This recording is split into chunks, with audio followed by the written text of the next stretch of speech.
This is The Herd. Wherever you may be and however you may be listening, live in Los Angeles on iHeartRadio, Fox Sports Radio, and FS1, we are absolutely loaded today.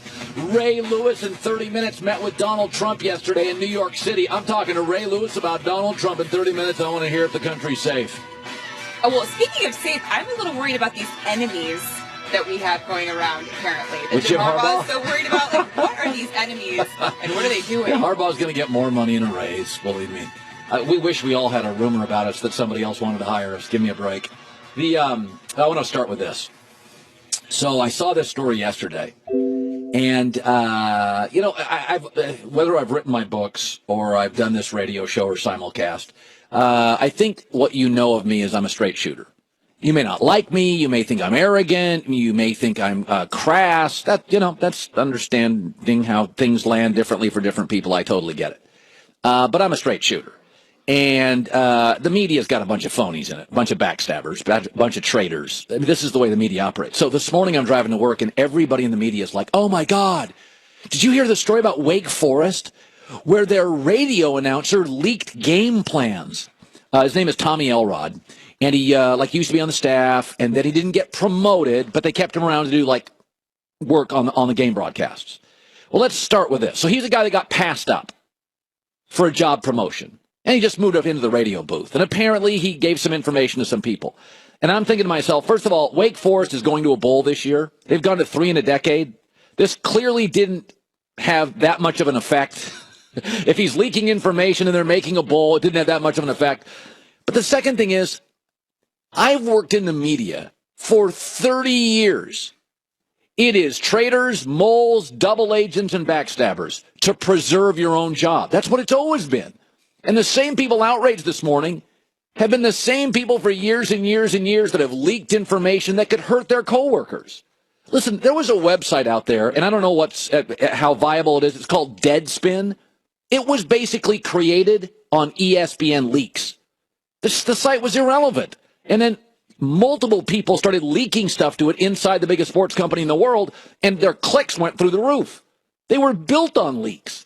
So the same company this morning, the same people this morning that are outraged by leaks have been leaking. I always had a rule in this business, and I'm not really a reporter anymore. I'm more of an opinion guy. I don't go into locker rooms, right? I have a lot of sources, but it's mostly to get opinions out. But when I was working as a reporter, my number one rule to get information, and Christine, you've done this before, it was always to find disgruntled employees or people who had been passed over. They talk a lot. They talk a lot. In America today, think about America today. Somebody's been passed over for a job. Somebody's been fired. You think those people are rooting for the people that fired them? You think those people are rooting for the people that got the job and the 6-figure raise they wanted? No, they get on the phone and they become a mole. That's the way the world works. Self-preservation, especially among men who are judged by their career and their professional success. Maybe it doesn't work that way with women, but I got to tell you something. I mean, there are people at my former employer. I mean, when I got hired here, there was somebody at this company on the air that didn't like me and badmouthed me. It came back to me about a week later. That's the world I live in. That's the world I live in. So all these people who are just outraged in the media have multiple times hurt their fellow employees with self-preservation, leaking to a blog or leaking to a website. That'll happen today. You're not helping your fellow employee doing that. That's why I've always said I stay out of that game. I don't talk to media critics. I don't DM bloggers. I could say something ends up hurting a fellow employee. So when I hear it's just so sanctimonious today. Just so sanctimonious. Oh, can you believe a guy that was passed over? Let's just say it out loud. Can you believe a guy that was passed over for a job promotion but stayed with the company leaked information? That's never happened before. I mean, I know guys who have been married with kids, get a divorce, and can't even treat their ex-wives with respect, knowing that's the mom of their children. And they won't pay them, and they won't do... You're hurting your own kids. You don't think you're going to hurt a random employee if you don't get the job promotion you want or you get fired? So, and if you don't think this is happening today in college football and in pro football and corporate America, what happened there isn't happening this hour. You're nuts. Somebody's on the phone. Somebody's texting. Somebody's on a Gmail. Somebody is communicating with either to hurt a fellow employee for self-preservation or looking to give a rival information for self-preservation or to stick it to the boss. I mean, I don't like what this guy did. I'm not encouraging it. But God, the sanctimony with the media is laughable. It's laughable. This is it's so corrupt. God, corrupt. It's happening today. I mean, how do you think these blogs get information? These blogs don't get information because they have access. They don't even get press passes to games. They find disgruntled employees at major networks, CNN, Fox News, CBS, ESPN, Fox, and they find disgruntled employees who DM them stuff to hurt fellow employees. It's the exact same thing that happens. I've watched it for 30 years. I mean, I just kind of, it doesn't affect me, but I've seen it. That's all I'm saying today. Have you seen it, Christine? Do you think it happens? Absolutely. Well, I would say with women, it's worse because with a guy, Bill O'Reilly can work till he dies. Mm-hmm. But women's shelf life, unfortunately, in our business tends to be more acute, it's shorter. Mm-hmm. Like 29 to 46 is like Bill O'Reilly could be until he's 75 years old. So a woman's shelf life in this business, fair or not, tends to be shorter, right? Yeah, it's probably a little more competitive in like a catty way too. Oh, a little? Yeah. Yeah. So media, take a deep breath. What happened at Wake Forest, you've been part of for 30 years. It's not great, but it's happening. It's not the end of the world. Wake Forest is going to a bowl game. They've gotten only 3 in a decade. It's not affecting games that much. Second story today, Jerry Jones, owner of the Dallas Cowboys, came out. And, the question now is Dak is struggling. So the question is, oh boy, what do we do with Dak Prescott? So here's Jerry Jones with his daily, weekly discussion of what to do with Dak and Tony Romo. Jerry, in your mind, what is a definitive situation that would call on Tony to come back in? I don't have a definition for it, but you'll know it when you see it. It's kind of like a definition I heard one time of another issue trying to define a negative topic, and they said, I don't know how to say it, but it's just something that when you see it, you know it's there. Okay. Here's the thing. Remember when the Wildcat offense caught everybody off guard in the NFL? Remember when Carson Wentz for 5 weeks caught everybody off guard in the NFL? Remember how RG3 and Colin Kaepernick caught everybody off guard in the NFL? What happened with an offseason? Whatever happened to RG3? Kaepernick? The Sanchez? Whatever happened to those guys? It's amazing what happens when the best coaches in the world get a little film. There's 2 Daks here. There's the first Dak, which is, we don't know much about this guy.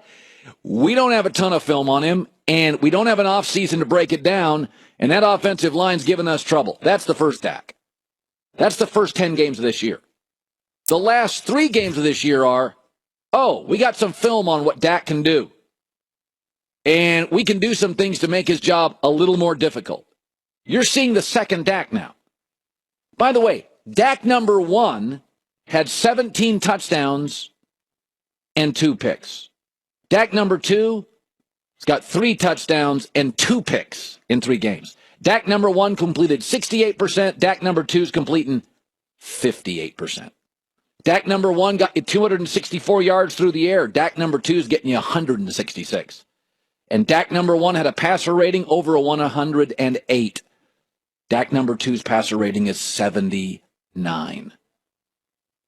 Kaepernick, the Wildcat, RG3. This league has a history of the element of surprise, a 4th-round pick, passed over. Oh my, we don't know much. We just got beat. What you're seeing now is what happens. This idea that Dak was just going to roll through this career. Peyton Manning in his 4th year was a mess. Had over 20 interceptions, went 6-10. Tom Brady's the outlier.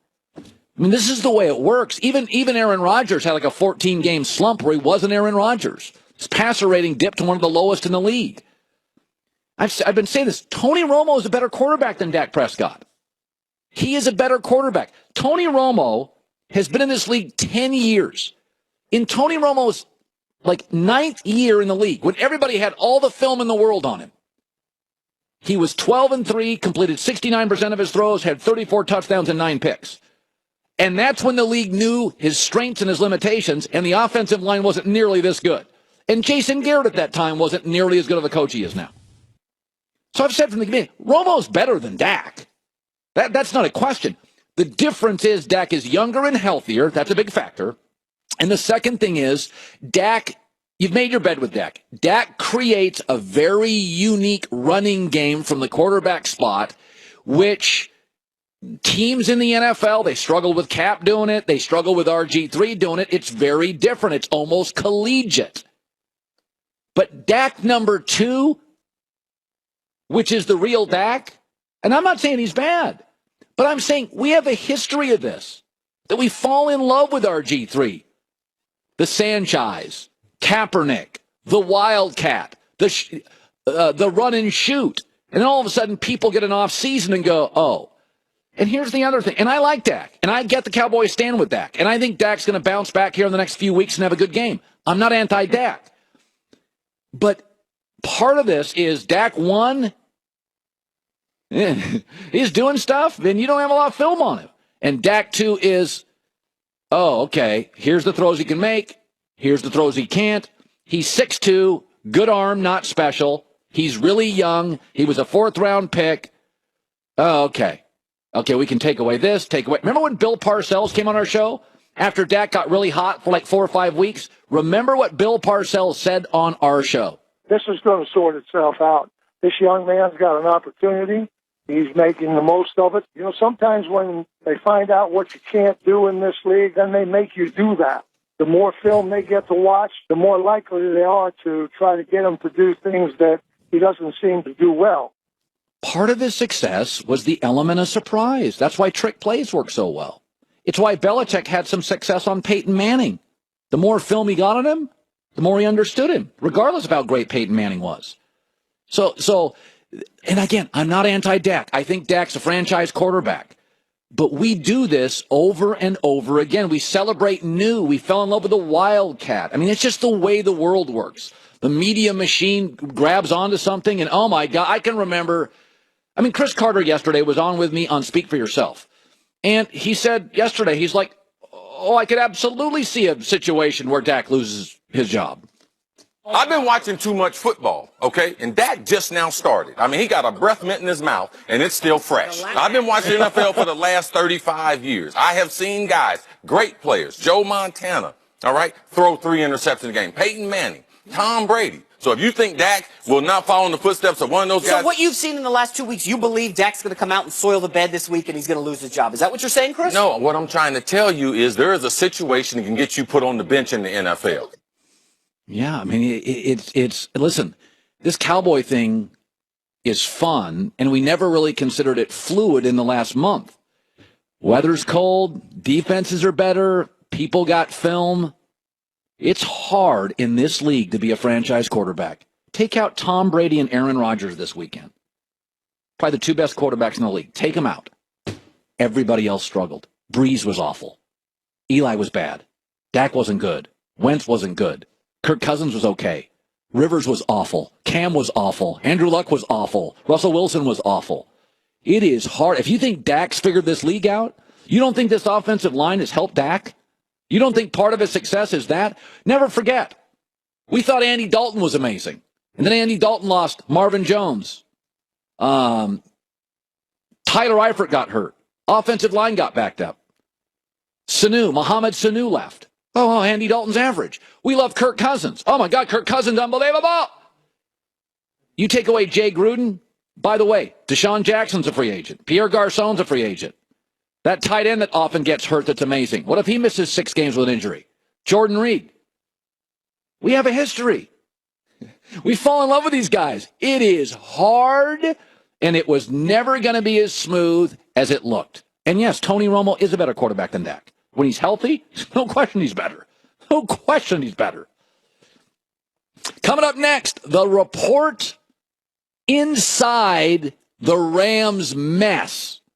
Sooner or later, your car is going to break down. That's why it'd be nice to have CarShield. Extended coverage from carshield.com. It's a fact every day.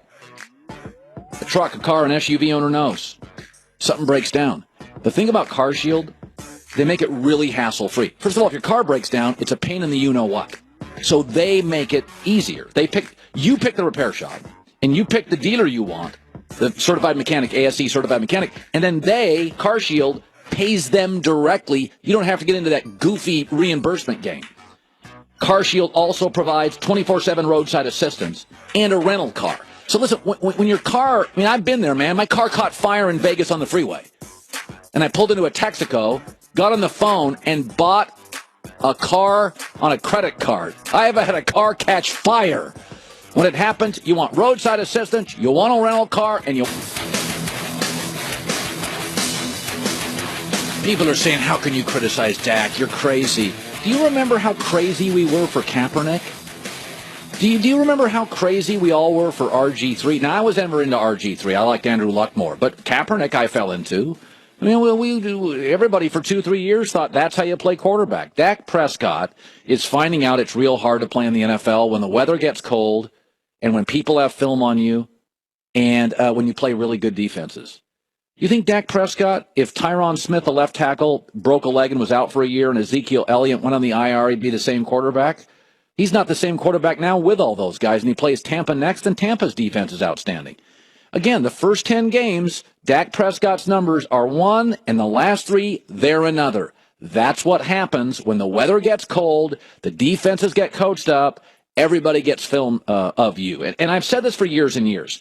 One of the things that's amazing, we don't understand how good Kobe is. We don't understand how good Michael Jordan is. We don't understand how good Bill Russell and Wilt were. We don't understand how good Tom Brady is. Like, think about this. We don't understand how good Peyton Manning was. Brett Favre, Aaron Rodgers. Kobe Bryant, his entire career, everybody game planned against him. Every coach, every assistant, every player game planned against him. Still averaged 28. Can you imagine in the NBA if people would have played Kobe straight up for 20 years? He would have averaged 40. Like, the people who are better, Steve Jobs wasn't just smarter than the average CEO. He was miles smarter. Like, the difference between the really, truly gifted, the Prince, the Elvis, like the complete different, the Howard Stern, the ultra one percenters. Like, you just don't understand it. The league's been trying to figure out Brady for 15 years, and they can't figure him out. And he hasn't even had great receivers most of that time. So before we anoint Dak, the guy he replaced, Tony Romo, was a star in this league. And was 12-3, 70% completion rate, 35 touchdowns, 7-8 picks. The last year he was healthy and standing up. Dak's not in that class yet. He can't do that 9 years in yet. He has his first bump now, and look what he's become. He's become a 58% completion guy, 3 touchdowns, 2 picks. That's what he's become. Do I think he'll bounce out of it? Do I think it's his team? Do I think he'll grow? Do I think he's a franchise quarterback, Dak Prescott? Yes, yes, yes, yes. But we got crazy on this. So yesterday, there's a report. The Rams had a country club environment under Jeff Fisher. Albert Breer, Monday morning quarterback, came out. And the story is, and I love when guys get fired, then what do we just talk about to start the show? Now everybody's leaking. Everybody's leaking. This is what I talked about in the media. The media is outraged by Wake Forest. The day Jeff Fisher gets fired, what happens the next day? Everybody's leaking to make Jeff Fisher look bad. Think about that. 24 hours after Jeff Fisher's gone, 36 hours, everybody's laying all the blame on Jeff Fisher. Self-preservation. That's what men do. Can't speak for women. It's what men do. So now everybody's dumping on him that he's a country club guy and lack of accountability. I assume this is good reporting, but I will say this. One of the knocks on Jeff in this article by Albert is he's a player's coach. Player's coach sometimes can be a little negative. Like Charlie Strong, player's coach, bad. But Charlie Strong was a player's coach in Louisville and won. Rex Ryan's a player's coach. Yes, but he was a player's coach in New York and beat Brady and Peyton Manning and got to AFC championships. By the way, Pete Carroll and Mike Tomlin are player's coaches. Pete Carroll's one play from 2 Super Bowls, and Mike Tomlin's a player, too, from 2 Super Bowls. I mean, they've both been to 2, and they both have a win. So here's the thing. When I look at this situation, here's how I see it very clearly, is that it doesn't matter if you're a player's coach or not. John Harbaugh's a player's coach. Guys love him. The reality is, are you willing to evolve? What makes Pete Carroll great is that Pete Carroll's one of these guys, he's always trying to evolve as a human being. My knock on Jeff Fisher is he hasn't evolved. He's become the guy that still uses a Rolodex. He's the guy still bragging about his high school athletic exploits. He's the guy that is not willing to, in sales, get on LinkedIn or Facebook. The reality with Jeff is the game is pivoted to offense. All the rules are for the offense. The game is pivoted to offense, and he hasn't pivoted. Pete Carroll's a defensive guy, but he has studied offense. Lane Kiffin, Sark, Norm Chow, who's the other guy? Bevel. Bevel was one of his coordinators. He's hired very good coordinators. So what happened with Jeff Fisher, I think, is symptomatic of what happens in America, is that the world evolves, and people got a little money in the bank, and they're not going to evolve. You can be a defensive guy. Dan Quinn's a defensive guy in Atlanta, but he knows enough offense to hire Kyle Shanahan. Gus Bradley's a defensive guy in Jacksonville. John Harbaugh's a defensive guy, special teams guy in Baltimore. But when Gary Kubiak left, John Harbaugh struggled to find the right coordinator. So you can be a defensive guy, but you better evolve and pivot with the business you're in. You don't want to wear a mullet. People will talk. You don't want to still use a Rolodex. Get off that Yahoo account. Upgrade. The world's fluid. It's changing. Christine with the news. No. Turn on the news. This is the Herd Line News. The Cavs beat Memphis last night, and after the game, their head coach, David Fizdale, was asked if he thought LeBron James could ever be a head coach in the NBA. Here's what he said. He would kill somebody.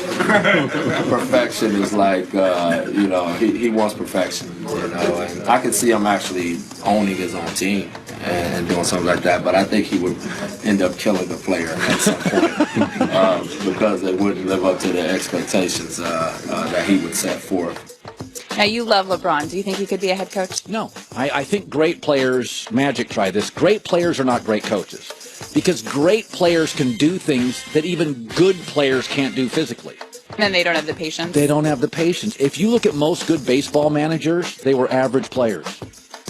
It's just very hard to be unbelievably gifted, and then you go coach, and you're like, why don't you just do what I did? Well, they can't. That's why you're Magic Johnson. I agree. The thing that kind of surprised me, though, is Kevin Garnett. I know he's not a head coach or even an official coach right now, but he's working with a lot of guys, and that surprises me because he is so intense as a player, but it seems to be working for him. So I think it's probably case by case. But here's how LeBron answered. Yeah, he's a little right. He got something to it. I don't have my patience. It's not. You got to be very patient as a coach. I don't think I have that much patience. Not that much. Yeah. Well, there you go. Not enough patience. Yeah. Speaking of the Cavs, they are traveling to Memphis tonight. They're playing back-to-back against the Grizzlies. But a couple players are not going to be traveling with them. That's Kyrie Irving, Kevin Love, and LeBron James. Ty Lue has decided to give them some rest on the back-to-back. Now, I think this is terrible. I've told you this before. I think you can't just take a day off, especially when you're going to play in a city that you play only a couple times a year. Yeah. Kids probably buy these tickets. Maybe it's the one game that they're looking forward to, and then their star player isn't there. And they're not even traveling with the team. They're staying at home. So they're basically insinuating what? They don't like to be on the plane. They need a break from all the travel. Like, everybody in their jobs, that they're getting paid to do a job. You can't just say, oh, I need to take a break right now. By the way, how many rich fat cats in corporate America have been working for a company for a long time, established themselves, and have 6 weeks vacation, and they take time off all the time on their terms, sometimes even when work's really busy. I know you're saying that's wrong, right? No, I'm saying, why can't an NBA player who is the best in the world and they only care about winning a title take a Tuesday night off in Milwaukee? Why not? Because first of all, it's this early in the season, and I love Kyrie Irving a lot, but he is so young. You're already needing rest. He's been hurt a lot. At this part of the season. If you want to rest, fine. Play limited minutes. Play 5 minutes in that game. But I'm just saying, for the fans, that's so terrible. If you're gonna do it, at least do it at a home game where there's plenty of opportunities for the fans to come and buy tickets for another game and see you. But don't do it in Memphis where that kid's been waiting maybe all year and bought tickets to one game so he can see LeBron James. And now LeBron decided to take the day off and not even travel. No way. I'm going to take care of my fans. If I'm LeBron, I take care of Cleveland. Cleveland's taking care of me. I'm taking care of Cleveland. Then shoe deals go out the window because those shoe deals are not just for Cleveland. They're for fans all over the world. Now you're going way too far. It's accurate. I would always take care of my home fans. I take care of my family first. You think he only cares about his home fans? I think LeBron James taking a night off in Indianapolis, I can live with. Aren't those the same Indianapolis fans that scream, "You're no Michael Jordan," therefore marginalizing? Should they keep their game checks? Because they still get paid for that game if they don't play. Doesn't bother me. CBA negotiated it. You and I are on different sides on this. I get paid vacation all the time. Why can't LeBron? Yeah, it's paid vacation. They have the whole summer off. By the way, I take most of the summer off. No, you don't. Even when I'm here, I barely try. You barely take any time off.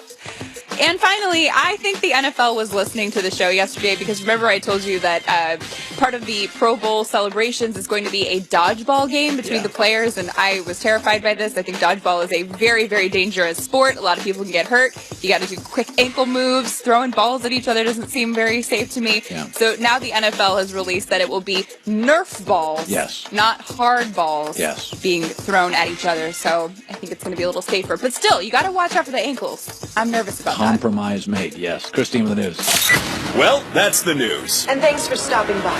The Herd Lie Let's News. bring in Ray Lewis, who spent yesterday one of the most amazing days. I've never met anybody or talked to anybody the day after they met the president-elect. So the Hall of Famer, 13-time Pro Bowler. I watched TV yesterday, and I see you walking into Trump Tower. I'm like, I thought Ray's on my show tomorrow. So I know you only got 45 minutes of sleep. Let's start with that. So did you get a call from Trump? Actually, I got a call from Jim Brown. Okay, Jim Brown called you. Yeah, and of course, I've been working with Jim very closely. On urban renewal projects. Yeah, a lot of urban development and bringing true economic development into these neighborhoods that don't have vision, don't have no infrastructure and things like that. So the moment Papa called me, me and him have been friends now, and he's been mentoring me for many years now, for at least seven, 8 years now. And so the moment I got the phone call, he was like, I think we should, what do you think about going to sit with Trump? I said, look, Papa, you know me. I'm going to say what's on my mind. And so I don't care who's sitting there. So I'll do it. And so that's kind of how it all set up. Okay, and, so then you arrive. Now, let me ask this. The security around Trump. Yeah, crazy. Now, he's not going to live in the White House. He's going to be in the Trump Tower. Yeah. Now, you've dealt with security in your life. What was it like? That's a whole nother level. It's a whole nother level. I mean, rightfully so. I mean, you have protesters and everything right across the street. You just never know, what's on people's minds or whatever. And I think it's standard. It's really standard to have that much security around Trump Towers. So you go up the tower, and Bill Gates was at this meeting. Yeah. You were at this meeting. Jim Brown. Who else? Throw a couple names out there. Curtis Martin was there. Trump's son was there. A bunch of people was there. Industry people. Yeah, because there were different tiers of meetings. Okay, and Trump wanted to hear from people. Now, does he know? Is he aware of his divisiveness? Yeah, and that's what I think he understands the most. I think even with us coming in there, Colin, it was really interesting because when we sat down, one of the first things me and Jim said was, Mr. President, we're not here for an ask. We're not asking nothing from you. Yeah. Right? We are clearly here to explain to you what the problems are in urban neighborhoods that has never been changed. And how did he respond? Well, the moment he heard what we were doing and all of the things that Jim Brown has did with America I Can program and all of these gang members that he's changed their lives totality, right? And then you think about all the things that I'm doing right now with job creations. We go from Ferguson 1,000, we give away 700 jobs. We come to Baltimore 1,000, we give away right about 1,100 jobs. January 13th, 14th, and 15th here in LA, we'll probably give away another 2,200 jobs in one day, right? But it's the jobs are one thing, but it's what we're doing for people. And so it's really so You expressed that to Trump. yeah, and yeah, well, so they gave me the floor. And when they gave me the floor, what I wanted, Mr. Trump to understand was, listen, what I'm trying to tell you, and I'm telling you just the way I told him, what I'm trying to tell you is, I can't come here to ask you for nothing. I can only tell you what we're doing. And then you can choose if you want to support it. Absolutely, but we need a machine behind us to change what's going on in urban neighborhoods. And what did Donald say? Well, after 10 minutes, his cabinet, he sit with about 20 people. Oh, he is. About 20 people and as part of his team. But when he sits in there, their cabinet agreed that what we have, Colin, we have the vehicle. And you hear all these reports. Well, they've turned their backs on the black community. It's the most embarrassing thing when you hear stuff like that, because I always tell people, and a good friend told me this, there's no they. There's no they, Colin. Right. You know who they is? They is you. Right. They is me. That's who they is. There's nobody going to get it done. Right? And so when you hear people talk about, I would never go in the White House and I would never meet Trump. Well, guess what? Maybe you don't feel the same way about your kids the way I feel about my kids. Right. Because I want my kids to be damn safer. And so you pitched this to Trump. Yeah, man. Yeah. And the whole thing, I think the whole energy of why me and Jim went there is because Jim has had this incredible program, America I Can program, that's took over 30,000+ gang members and changed their lives. Yeah. And what we're telling, not Trump. See, a lot of people think, so when you go meet with Trump, it's just Trump. No, you're meeting with a lot of smart decision makers. Yeah, his cabinet people with absolutely influence, who are simply there to say, okay, what can we do to help? So when you left there, did Trump say, was he actionable? Absolutely, and that's why one of the biggest reasons why me and Jim said we must go. Yeah, because now it's this not knowing, right? Everybody, if he's going to do it, whether there's no if. There's no if. The bottom line, the reason why we went there, if people really want to know why we went there for our future. Right. To give our future a real chance. Yeah. When you're with Trump, because I think this is fascinating, you were in a unique position in America. There's probably 200 people that get this opportunity. Yeah. You know, Trump, the media narrative is the guy's Looney Tunes. What is your takeaway on Trump, the guy? Pure businessman. 100%. Yeah. I'm not there to judge his morals. I'm not there to judge what he believes in and what he doesn't believe in. But you've sat with businessmen. Absolutely. That's what he is. That's exactly what he is. Is he a good listener? He understands the moment you start to explain something to him. If he don't understand it, he'll ask you to the point to what where does it he mean? Gets it. Yeah. Absolutely. Distill it down for me. To where he gets it. And then once he gets it, just like he said about this program and what me and Jim is doing, once he said, look, I put my own money behind it. I put Ben Carson in over HUD, which got all this money and all this money that we got going. Let's take this HUD and let's do what you guys' vision is to change urban America, and let's give these kids hope. And oh my gosh, listen, Colin, if you paid attention to the numbers, and that's what bothers me about people who speak without even having a clue of what the hell the meeting was about. That was a serious meeting about kids and our future, and about how do we not talk. See, that's one thing about a lot of people talk, right? I will take any day of the week. I said it yesterday, me and Jim sitting there. Charity never compares to change. Right. I can give any damn thing I want to give. Yeah, you can write a check for anything. You can write a check for anything. Gotta give time. Change is being willing to do what people won't do. So when people say, oh, man, I wouldn't go sit with him. Well, don't. But guess what? I got 4 black kids, sons, who I want to be safer. Right. So you know what? If I'm going to stand for anybody, I'm damn sure going to stand for them. Donald Trump and Ray Lewis yesterday. See, I told you that I just wanted 10 minutes of Donald Trump. So, by the way, did you get a nice lunch? Did you get an omelet? No. This was no pastries. This was business. Yeah, we left after that because we had the meeting with him with just me and Jim and Curtis Martin and our whole crew.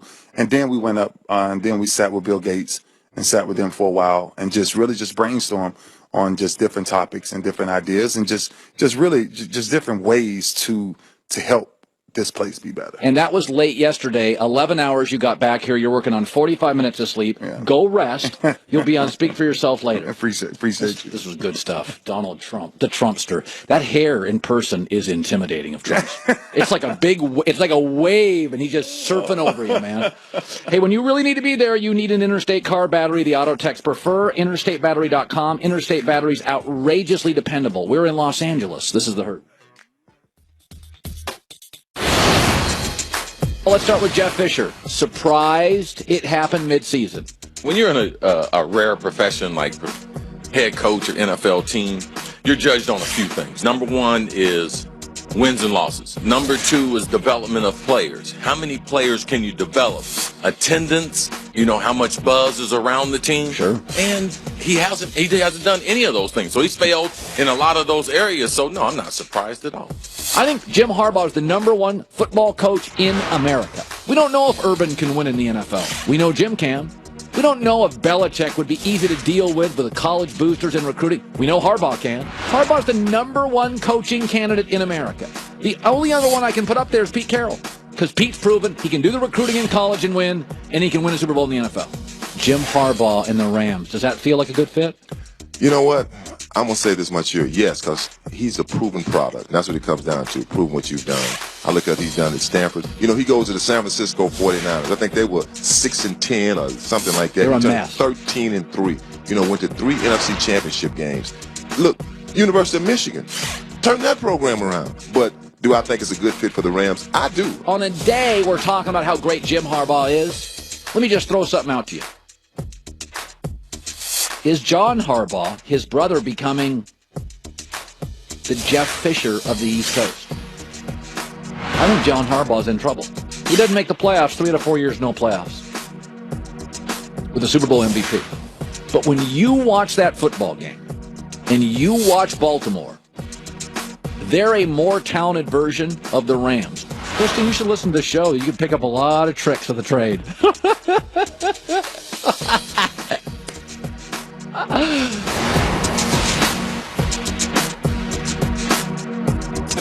So the Wake Forest story led our show today. The radio announcer for Wake Forest was a former coach. He didn't get promoted. They moved him up to a radio booth, and apparently he was leaking stuff that hurt Wake Forest program. And I think the sanctimonious media is outraged by this, but they're a bunch of leakers in the media. Deadspin was created by ESPN Leaks, all sorts of big shots at ESPN. And I'm not taking a shot at them. I think it happens at this company and every company, is that leaks are a part of corporate America. And this idea the media is outraged by leaks, that's the way the world works. Anybody that doesn't get the job promotion, anybody that's fired becomes a traitor, a mole, a backstabber to preserve their own family and their own mortgage. And I can remember, I don't have the ability to be a mole. I'm not a mole guy, but I'd be a great spy. Because years ago, true story, years ago, ESPN, one of the managers there, they were frustrated with all the leaks. And we were just having like lunch and talking. And I said, it's not hard to find the leaks. It's not hard to figure it out. And he goes, well, what do you mean? This was a big shot. This was way up the food chain, like the 4th floor building. And I said, well, it's pretty easy. If you think press releases are getting out to blogs, then release a press release. It's going to take you about a year, and it may take you 4 press releases. But you release a press release, different word or two in every department. Oh, like an internal memo. Yeah. Okay. And when that leaks, you narrow it down to the department. And I said, from there, do it again in about 6 months. Divide it up to the 20 people in the department. 10 get this memo, 10 get the next. Then you narrow it down to 10. So do it one more time, you're down to 5 people. I said, so 3 press releases, 3 memos in-house, you're down to 3 people. You bring them all in, you put the heat on them, threaten to fire them, one of them leak. One of them caves. And he looked at me and he went, that's brilliant. And I said, no kidding. Seen my paycheck? That's why you pay me. Guy's That's amazing. pretty impressive. Did they do that? That's devious. That's what I told him to do. So I said, you're like the rat. I'm not the rat. I told him how to find the rat. No, I would be a great spy. I got this for this segment. Hold on. Double OC, Inspector Cowherd, Private Eye. Oh, wow. So I'm going to show you. It was French, huh? Yeah, my guy's French. I'm going to show you how easy it is on like 4 or 5 questions to get information. Goulet, let's play a game. Think of a number 1 in 100, don't tell me. Write it down. Now that you have 100 numbers, I get a few questions to figure out what number it is. Watch this. First question. Is it 50 or below? Yes. Second question. 25 or below? No. So it's between 25 and 50. Third question. Is it 37 or below? Yes. So it's between 25 and 37. My fourth question. Is it 30 or below? Yes. Is it between 25 and 30? No. So now I have one more question. It's 30 to 37. Is it 34 or below? Yes. So it's either 30, 31, 32. Okay, so I got a few numbers to deal with here. So 5 questions. I'm down to 4 guys in a room. I'm going to look at you right now. This is what private eyes do. I am going to look inquisitively at your John Goulet. Your ear is magnified right now. It's amazing. My ear, look at my ear magnified. Oh, God.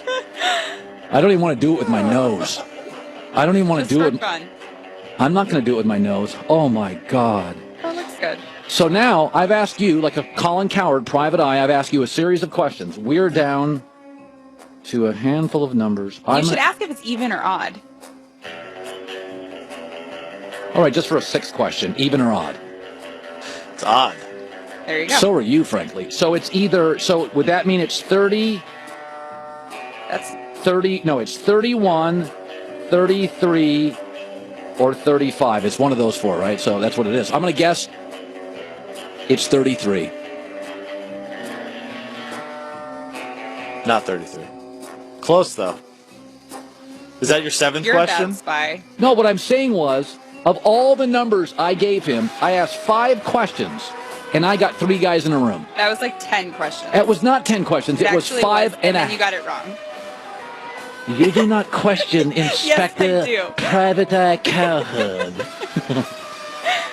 You were probably better at finding the rat or the mole at ESPN. I thought. Do they do that, by the way? That's a great idea. No, I went to lunch with a manager, and he was disturbed by. It came out of the blue. It was at the end of the lunch, and and I said, "It's not hard to do. Just release a memo, What if and then it do was it again, you? do it again." I said, "By the 3rd memo, you get a bunch of guys in a room, or men or women in a room, and then you press them, and one of them will cave because people are weenies, and they get frightened when their income's in peril." Well, then why would you admit it? Well, I'm saying, once I get in your room and think, you did it. No, I didn't. It wasn't me, it was him. And they'll give up the guy. Oh. You're going to be out of here. I'm firing you. Your family's going to be on the street. Okay, I didn't do it, but I'll tell you who did do it. And they give it up. You've been watching too many crime shows. That's how it works. You twist a few arms. It's amazing what a shiv can do. What?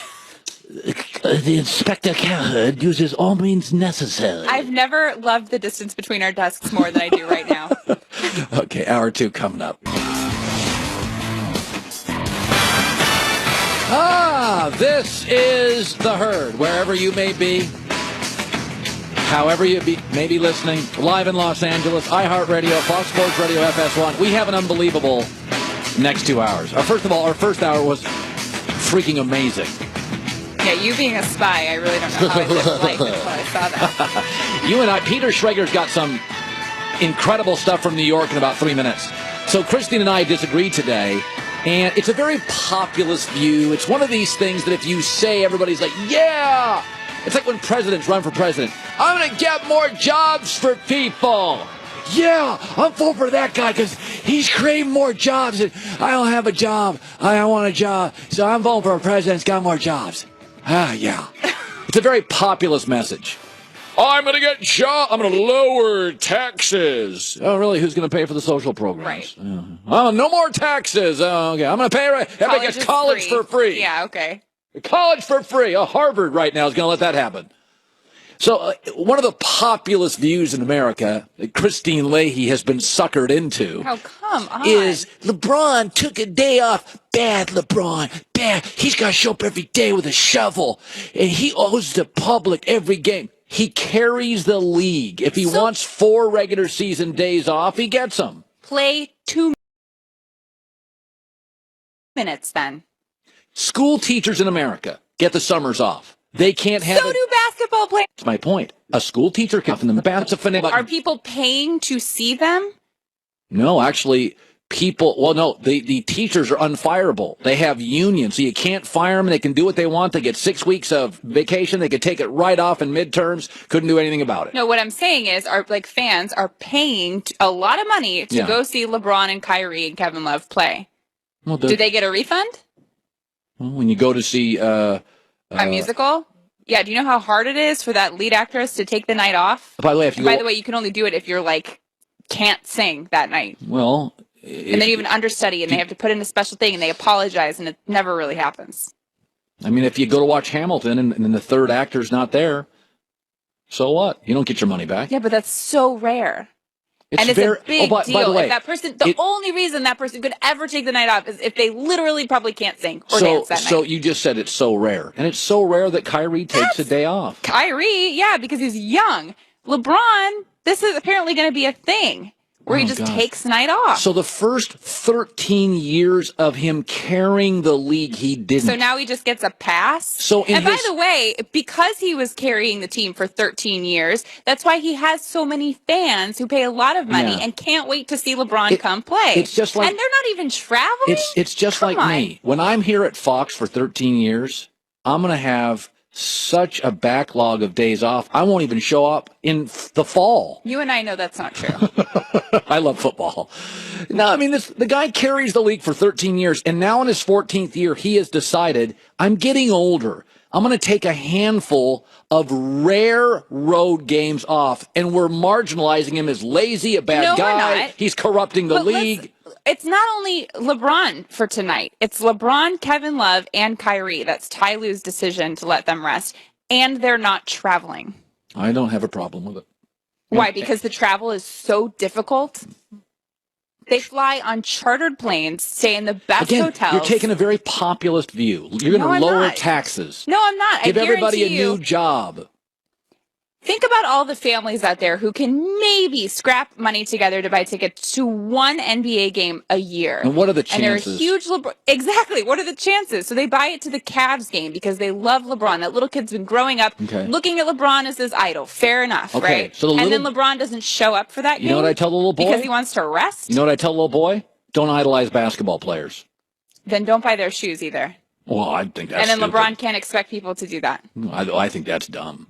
But I mean, don't idolize a basketball player. Idolize your parents. Fine, then don't buy their shoes. That's idolizing My them. children idolize me. So make shoes, the Colin Cowherd shoes, and tell your kids to buy those. See how well that works. Let's go to Peter Schrager via the Cowherd Global Satellite Network. I'm sure he agrees with me, and I don't want to get into it.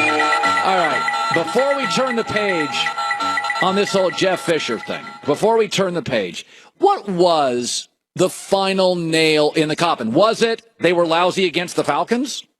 Yeah, you know what, Colin? I spoke to a team president, not the Rams team president, someone else who said an NFL owner might not know everything, might not know the A gap, might not know the wide 9 or the 3 technique.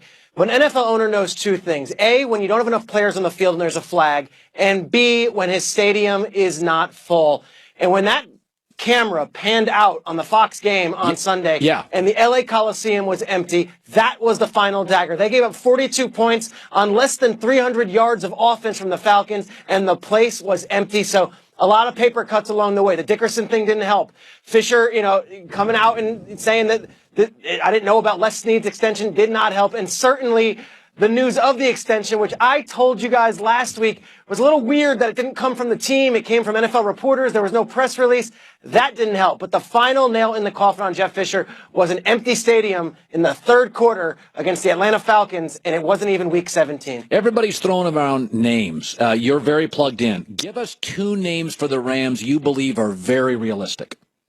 Okay, you're going to hear every name in the book, but here are 2 that I think are likely to at least be discussed in serious conversation. Number 1 is Josh McDaniels. Yeah. And you might say, well, McDaniels would never leave Belichick. Let me give you the reasons why he might here. Jared Goff, obviously the first overall quarterback, but it's not a quarterback that he would have taken. So if he doesn't succeed right off the bat, it's not like it's his guy. And number 2, Josh McDaniels was the offensive coordinator of the St. Louis Rams in 2011. People forget this. He worked with Sam Bradford, and he had a great relationship with that ownership group and that front office. He is going to be the belle of the ball, and it's not for what he does with Brady. Everyone expects Brady to have a good season no matter what. It was what he did weeks 1, 2, 3, and 4 with Jimmy Garoppolo and Jacoby Brissett. All eyes are on Josh McDaniels. Forget what you heard about his Denver experience. It's 6 years removed. He is the guy, and his name has enough flash, just enough, that the LA audience might be willing to take him and make him into a star. Okay, give me number another one. two. Yeah. Two, Colin, it's a guy that we've spoken about. Jason Whitlock said it yesterday also. John Gruden. And I know everyone's going to say, oh, you don't know what you're talking about. John Gruden prepares for these Monday night games as if he is still a coach. It is legend amongst broadcasters that he goes into the film and treats it like he's developing a game plan for both sides. He is at an NFL facility on every Sunday, and he is at an NFL game every Monday. His brother's still a head coach. Yeah. And if ever there was a situation for John Gruden, guess who he worked with in Tampa throughout the 2000s? Kevin Demoff, who's the president of the Rams. He was with Tampa that entire time. He worked in the same organization as Gruden. They have a relationship. And if you want a big name, if you want to put billboards, this is the guy. And if you're Gruden, yeah, maybe you don't want to leave the Monday night situation. Maybe you get paid a lot. But if you're Gruden and you still have that competitive fire, what better situation than to make a huge splash, make even better money, and be the guy to bring back Los Angeles football? There's only two guys currently in the football world that have succeeded collegiately and professionally at high levels, Harbaugh and Pete Carroll. Their names both got mentioned, not surprisingly, with the Rams. Pete probably still has a house down here, and Harbaugh coached in Stanford and at San Diego. He loves California. So is Harbaugh, I was told on Monday that, of course, the Rams mentioned his name. Listen, he's the most attractive guy he's the best-looking girl at the bar. Somebody's going to buy him a drink. We know that. But why wouldn't Harbaugh leave, in your opinion? Because he's a Michigan man, right, Colin? I mean, this is like his whole deal. And that's not a stop along the way. Until he beats Urban Meyer, until he beats Ohio State, and until he fulfills the stuff that he said he wanted to do, whether it was replacing Bo and bringing back the maize and blue and doing all that stuff, I don't think Jim Harbaugh is leaving to go to the LA Rams, which seems like another opportunistic, quick stopgap. To me, if there ever was an NFL team for Jim Harbaugh to go back and be a coach for, to me, it's the Chicago Bears. That's where he played. That's the team. That's the one with the prestige for him. I don't see the Rams and Harbaugh as a real connection. And yeah, he coached at San Diego and he was up in Stanford and Palo Alto, but he was never a Ram. He's not an LA guy. He's a California guy at a point in his career. To me, he's a Michigan man. He's fulfilling the promises of Bo and his own father. And I think until he gets those victories against Ohio State, or at least one, I don't see him leaving anytime soon. All right, Raiders to Vegas story goes back and forth. What is the latest? You've got some information on the Raiders to Vegas. Yeah, last night there was this big push. So there's a group of Ronnie Lott leading it with Marcus Allen and Rodney Peete, and then some big money private investors who came to the table and said, we will fund whatever it costs to keep the Raiders in Oakland. The city of Oakland is not a wealthy city, so usually you get public money. The city of Oakland could not put up that public money, and that's been kind of a hesitation for the NFL. But here comes Lott, here comes Marcus Allen, and here comes a bunch of private money that says, we'll do it, we'll assume all the risk. The county of Alameda and the city of Oakland said, we'll give you 130 acres. If you guys privately finance this, we can keep the Raiders in Oakland. The league is a little hesitant because they're not exactly sure who this private money is. Where is it coming from? We'd much rather it be the city being the ones. And with Vegas, it's a much clearer, direct way of how they're getting their money. It's the city of Vegas. They can deal with them directly. This is going to be an interesting vote because it's always been Oakland doesn't have the money to keep them here. Well, the money is there now. The question is if the NFL is willing to get in bed with guys that maybe they don't know 100% where that money comes from. My thought since last year when we talked about this, Colin, Las Vegas, great town. It's the 43rd media market in the country. The 49ers are now in Silicon Valley. They're up there and way out there in Santa Clara. This market is so ripe. San Francisco, it's the 6th media market. Keep the Raiders in Oakland. If there's money there, find a way to make it work. It's going to be very interesting because right now it's going to be from now to January, Vegas or Oakland, and I think it's 50-50 right now. All right, you've got you got a crazy scenario. I want to hear this, where neither the Ravens or the Steelers win the AFC North. So I'll put my Inspector Clouseau glasses on here. So as a private NFL detector, explain this, please. I love chaos. I love when the world burns, right? Like, give me the asteroid. This is the asteroid situation. And the Cincinnati Bengals right now are 5-7-1. They blew out the Eagles. They blew out the Browns. They have a game against the Steelers this weekend, and they play in a game where they didn't have Vontaze Burfict because of that suspension the first time around. If the Bengals can beat the Steelers this weekend, beat the Texans, then beat the Ravens week 17, and the Ravens beat the Steelers on Christmas, all the Bengals need is for the Cleveland Browns to beat the Steelers week 17, and it's the Bengals in the playoffs, not the Ravens, not the Steelers. And Colin, how beautiful would this be? Week 17, the Steelers taking on the Browns. Browns 0-15, looking for their first win, and they get it. And not only do that, they knock out the Steelers out of the playoff picture. A lot of things have to happen, but if you followed the NFL long enough, you know crazier things have happened as well. So Bengals, 5-7-1, finding their way in the playoffs. That's my crazy situation. And with that, Peter Schrager signs off via the Cowherd Global Satellite Network. Actually, all that stuff except the Steelers losing to the Browns is incredibly feasible. Like, all the steps up to that make total sense. Hey, man, you know this league, this time of the year, it gets cold. Quarterbacks play poorly. I mean, outside Aaron Rodgers, Brady, everybody played poorly this weekend. I mean, it's anything can happen. Coming up next, speaking of scenarios, something could happen here. In the next, it would infuriate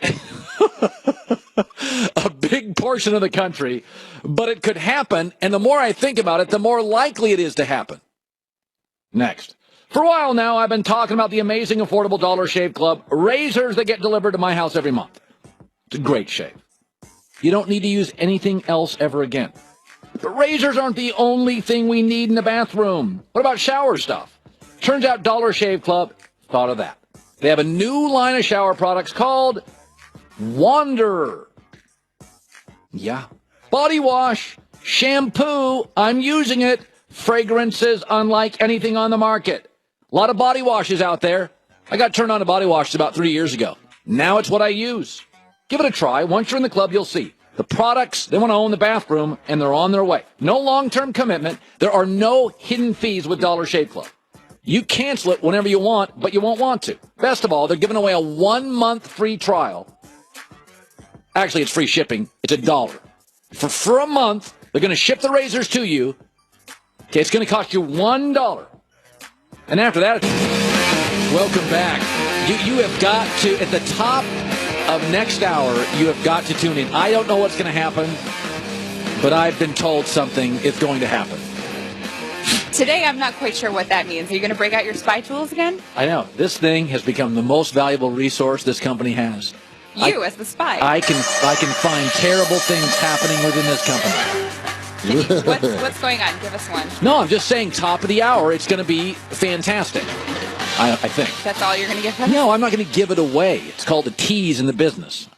Yeah, you tease things all the time, but then we don't get the payoff. Like yesterday, you said something huge, and then you never told us what it was. Well, no, I started a conversation, and I knew I was over my skis, so I wanted to pull it back in so Lane Kiffin didn't get in trouble. Oh, but you're going to tell us. I talk extemporaneously for 3 hours a day. Sometimes I miss a word, and I started a story, and I thought, no, this could hurt him. I'll wait till he's... Yeah. Well, you keep us engaged, though. You know how to do a tease. Yeah. So here, Todd McShay came out with a mock draft. He's one of those guys that does mock drafts. And his mock draft has no quarterback taken in the top 29 picks, including Deshaun Watson at Clemson. But to his credit, he comes out and says, just so you know, no quarterback is worth the number one pick. And he's getting a lot of this information from scouts. He doesn't feel the number one quarterback they had in the first round was Mitch Trubisky from North Carolina, who I've seen play twice. And he's got the size and everything, but I don't know. He has Kansas City drafting him. But it got me thinking about this. Is that, now think about, and I may be off a little bit on some of this stuff, but we tend to think people are lucky or not lucky, right? But there is no such thing really as luck. There is no such thing as bad luck or good luck. You create your own good luck if you are somebody that talks and networks. I've told you about the study years ago where a guy went out to prove there's no such thing as luck or no luck. And he got like 100 people. He monitored them for a year.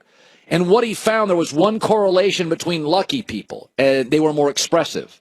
They were extroverts. they created networks. And the unlucky people tended to be loners. So there is no such thing as luck. You create your own luck. But it does feel like, God, New England always gets the break. They always get the easy schedule. No, New England does their homework. And as my dad used to say, garage sales, a recession is a garage sale for the wealthy. They just wait and wait and wait and wait and wait till the lamp's on sale and buy it cash. All a recession is a garage sale for the rich. The prepared, the efficient, the smart. The recession is when people are millionaires are created during recessions because you can buy land half off. You can buy houses and real estate and companies at lower prices. And then as the market improves, you make money without really having to do anything but sit and watch your money grow. And so the reality is we think New England, God, they're getting breaks. They're just well run. Here's a prime example. The LA, and I may be off on these numbers, but think about what the Rams surrender to get Goff. Goff. A first, 2 seconds, a third, and a first and a third. Some are conditional. Think about what the Vikings, think about what Washington surrendered to get RG3. A first, a second, a first, and they moved up in one round. Think what the Eagles surrendered to get Carson Wentz from North Dakota State. A first, a third, a fourth, a second, and a conditional, which could be a fourth. So now think about this. Who in the NFL is desperate at quarterback? 4 teams are desperate. Cleveland, Jets, Niners, Chicago. Desperate. Guy's going to get fired. You better find a quarterback, you're all getting fired. 2 other teams, Arizona and Houston, are more desperate than they think, but wouldn't advertise it. And I'm not even mentioning the Jags and the Bills, and they're pretty desperate. Bill Belichick is sitting on Jimmy Garoppolo. This is going to make you angry. What do you think he could get for Jimmy Garoppolo? What if Belichick's sitting there thinking, Brady retires in 3 years, I'm out? What do you think they could get for Jimmy Garoppolo? Just think about that for a second.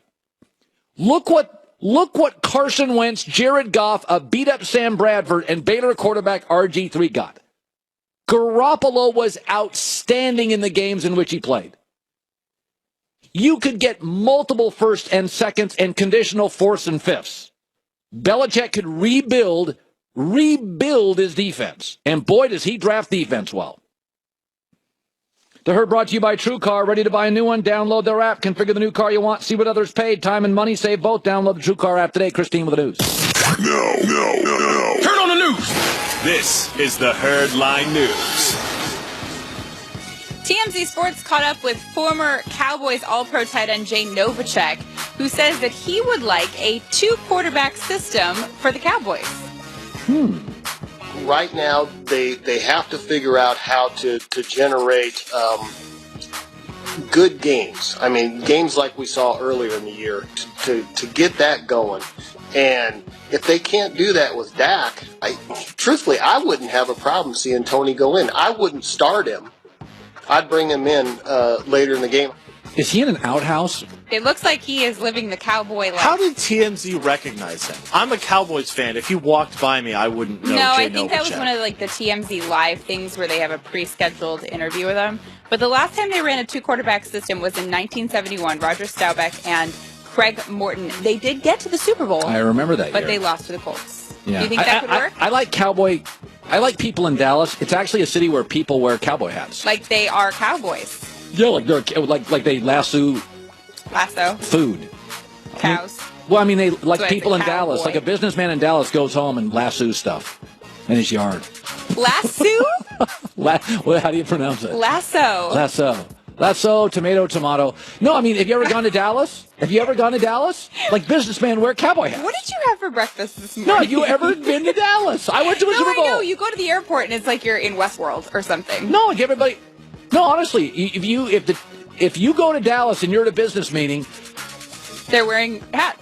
Like, if you ever watched the country, not that I have because I don't like that, but the Country Music Awards, they're all wearing cowboy hats. That must suck to sit behind the person with the cowboy hat. Dallas like in the movie theater. Dallas is the only big city in America where business people wear cowboy hats. I think you should embrace it for tomorrow, or maybe when we're in Houston for the Super Bowl, and wear a cowboy hat. Almost every car in Dallas has horns on the front. And guns in it. No, let's settle down on that. We don't want to offend anybody. Okay, this is really, really cute. There's a kid, his name is Murtaza Ahmad. Yeah. And he's a big Lionel Messi fan. Yeah. So he made his own jersey. It looks like out of a plastic bag to wear while he was playing soccer. You could see on FS1, he even got stripes Is it down cute? on it with the market. It's really, really cute. Was playing it in his own soccer games because he's such a big fan. And FC Barcelona actually found this kid and flew him to Dubai to meet Lionel Messi, and they actually invited him to go out. Oh, Yeah, it's God, really what cool. a story. They gave him a real jersey so he could throw that bag one away, Oh. and then he went out on the pitch during their game. God, that is so great. It's a good story. Well, what a great story. I love when professional athletes help kids and give them. I mean, I grew up in a small town. The idea that I could have met like Jim Zorn for the Seahawks, oh my God. All you had to do was make your own jersey. You probably did stuff like that, though. I could see you like creating your own baseball diamond in the backyard. I love that. That's an amazing. Talk about changing somebody's life for a day. God, that's great. Yeah, really cute. They'll have good pictures for that whole kid's life, too. And finally, it's time for today's Player Going Places, presented by Toyota. Today it is Draymond Green. He had his 15th triple-double last night, 12 points, 12 rebounds, 10 assists. Yep. Also 4 steals on the night. The most important one was the one that sealed the win for the Warriors. How much do you like Draymond Green this season? Well, I think on this team he's incredibly valuable. On a team that has gotten, I would say, more shooting centric. Mm-hmm. He's the bouncer. He's the tough guy. Enforcer. Yeah, he's their enforcer, and every team needs one. And he's their Rodman, but much more skilled than Rodman was as a player. Yeah, got his head on a little more, too. Yeah. That's news. Christine with the news. Well, that's the news. And thanks for stopping by. The Herd Lie News. Part of the Make Me Smarter football podcast now on iTunes. Let's bring in Nick Wright here on is it Wednesday? It's Wednesday, Is it Wednesday today? Nick Wright on a Wednesday. So what is going on, Nick Wright? So What's up, brother? I see that, boy, did you, by the way, we didn't even talk about this. How about that unprofessional tantrum Westbrook threw last night? Oh, my God. Come Stop on. it. Just listen, I decided to let you off the hook. I don't even have Westbrook on the docket of topics. I don't like to rub your nose in being so wrong on things. Okay. So we can, there's football to discuss. So the Cowboys, you think, aren't in the situation we believe? I think we are 1 week away from a lot of, oh my goodness, look at this piece is being written. Because here's the situation. Cowboys play the Bucs this weekend. That's absolutely a losable game. They're favorites. Oh, my God. But they absolutely can lose it. And the Lions play the Giants. So one of those teams is going to be 10-4. If the Cowboys lose, they're sitting at 11-3. We know the Giants already have the tiebreaker. So they'd be just a half game back.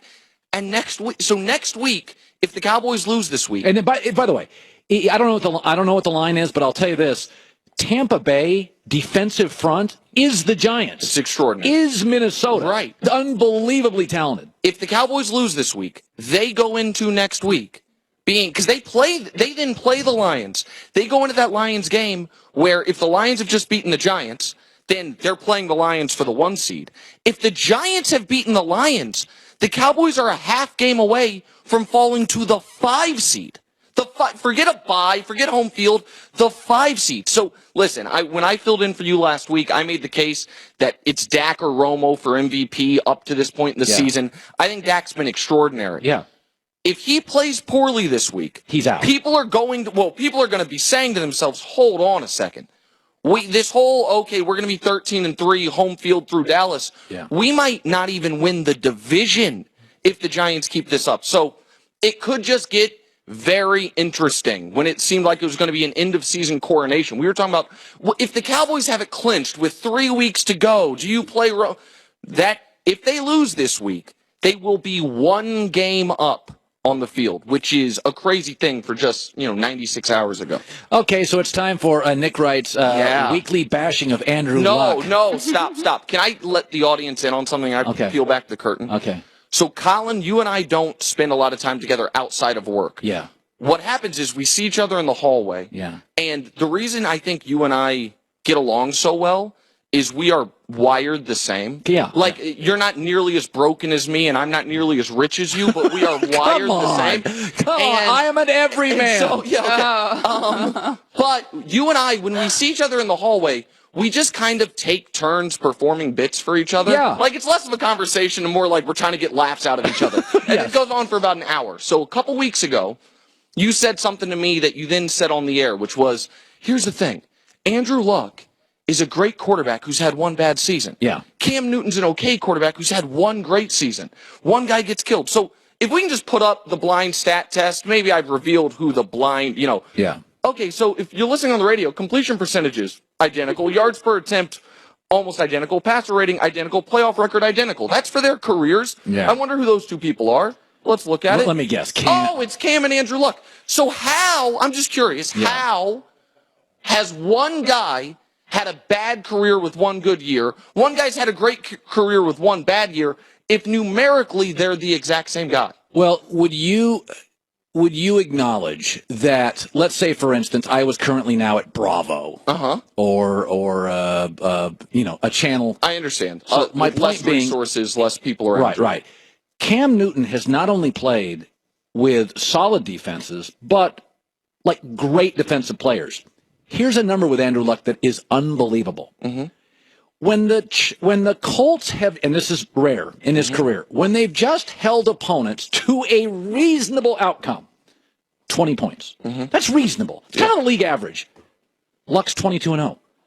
All Luck is asking for, can you not be a sieve? That's funny, because all I'm asking for is, can you not finish third in the worst division in football in year 5, which is what he's about to do. And I hear, listen, this game this weekend, that was because, of course, everyone's fault but Luck's. Right. Everyone's fault but the highest paid player at the most important position in sports. It's everyone's fault. He had 3 turnovers. It was the biggest game he's played since the AFC Championship game a few years ago. Biggest game in 2 years. Here's how the second half started. Can we show this terrible offensive line? Let me see. Give him, that's not enough time. Oh, wait, that's 5 seconds. Oh, wait, that's 7 seconds. Oh, wait, don't let Clowney ruin your life. Could we put an actual clock? Oh, great, there's a clock. 2.5, 3.5, 4. Got to give him more time. Got to give him more time to not ruin your life with, 8 seconds. So I'm just asking, all I'm asking is this.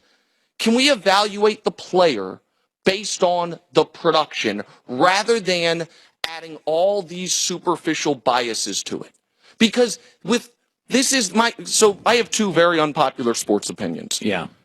Beckham's the best player in the league, and Andrew Luck is at least slightly overrated. Okay, first of all, Beckham may well be the best.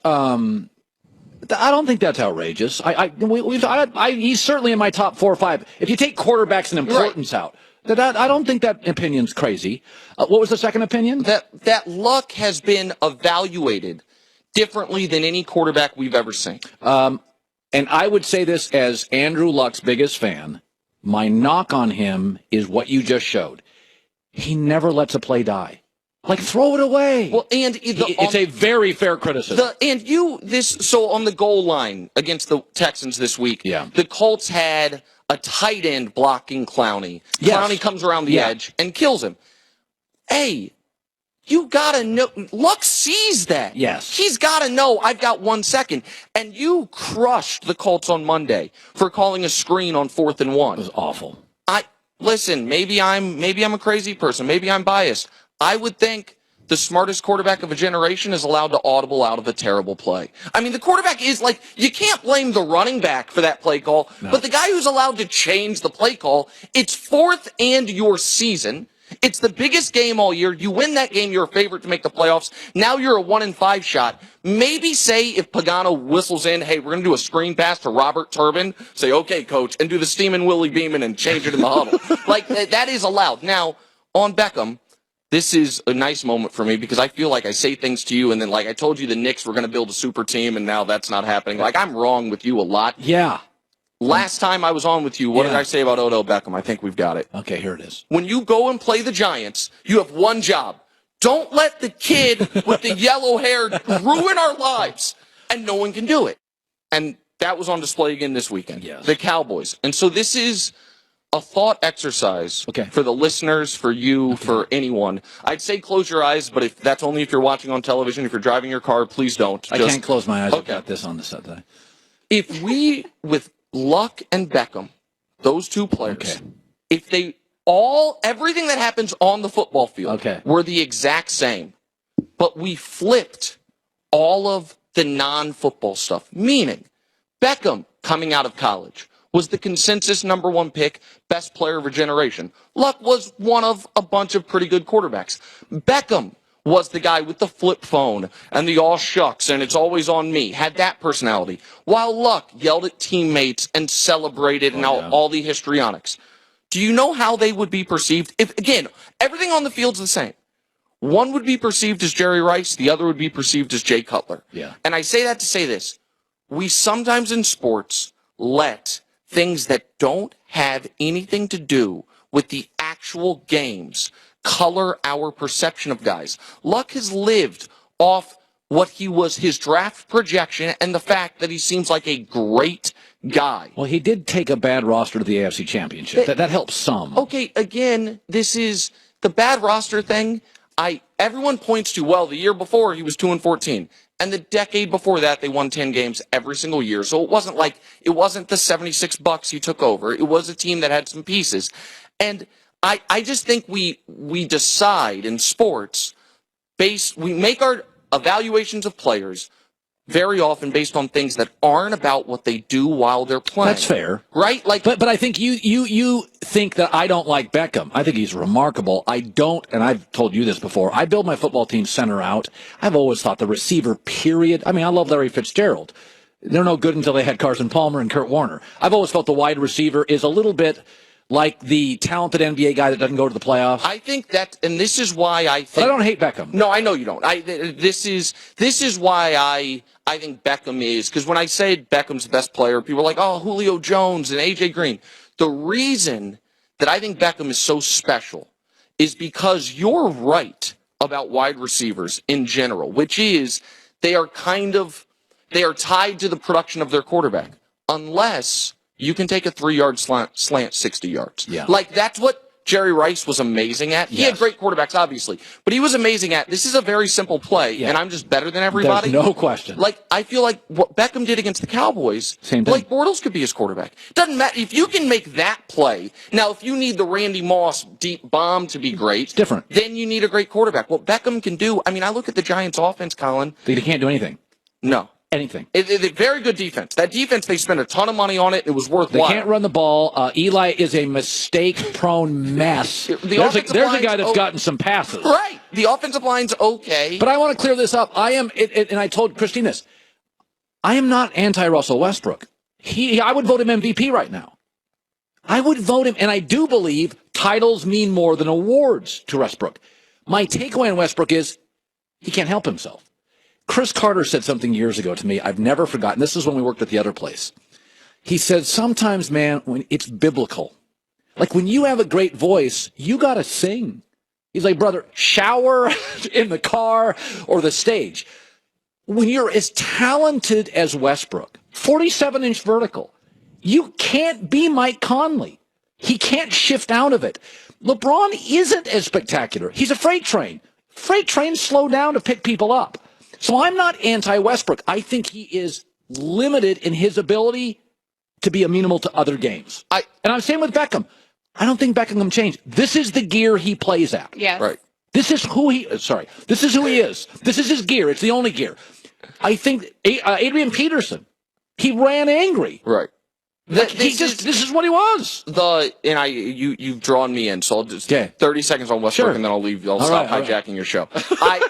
I just want people to remember that when the Thunder traded Serge Ibaka, you and I talked, and said they might be the favorite to win the title. Yeah.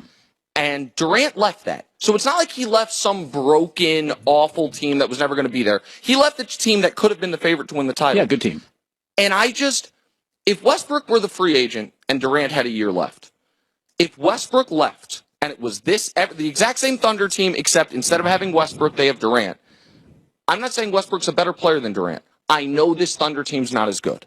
I know that for what the pieces around him now, there is no player in the league other than LeBron James who would have this team top 5 in the West. Like what Westbrook's doing. And lastly on Westbrook, and this is why I get upset at any criticism of him. He is what we tell our kids to be. Play hard every single play. Have your teammates back. Don't take a single second off. Bust your ass every chance you get. Be loyal. The whole thing.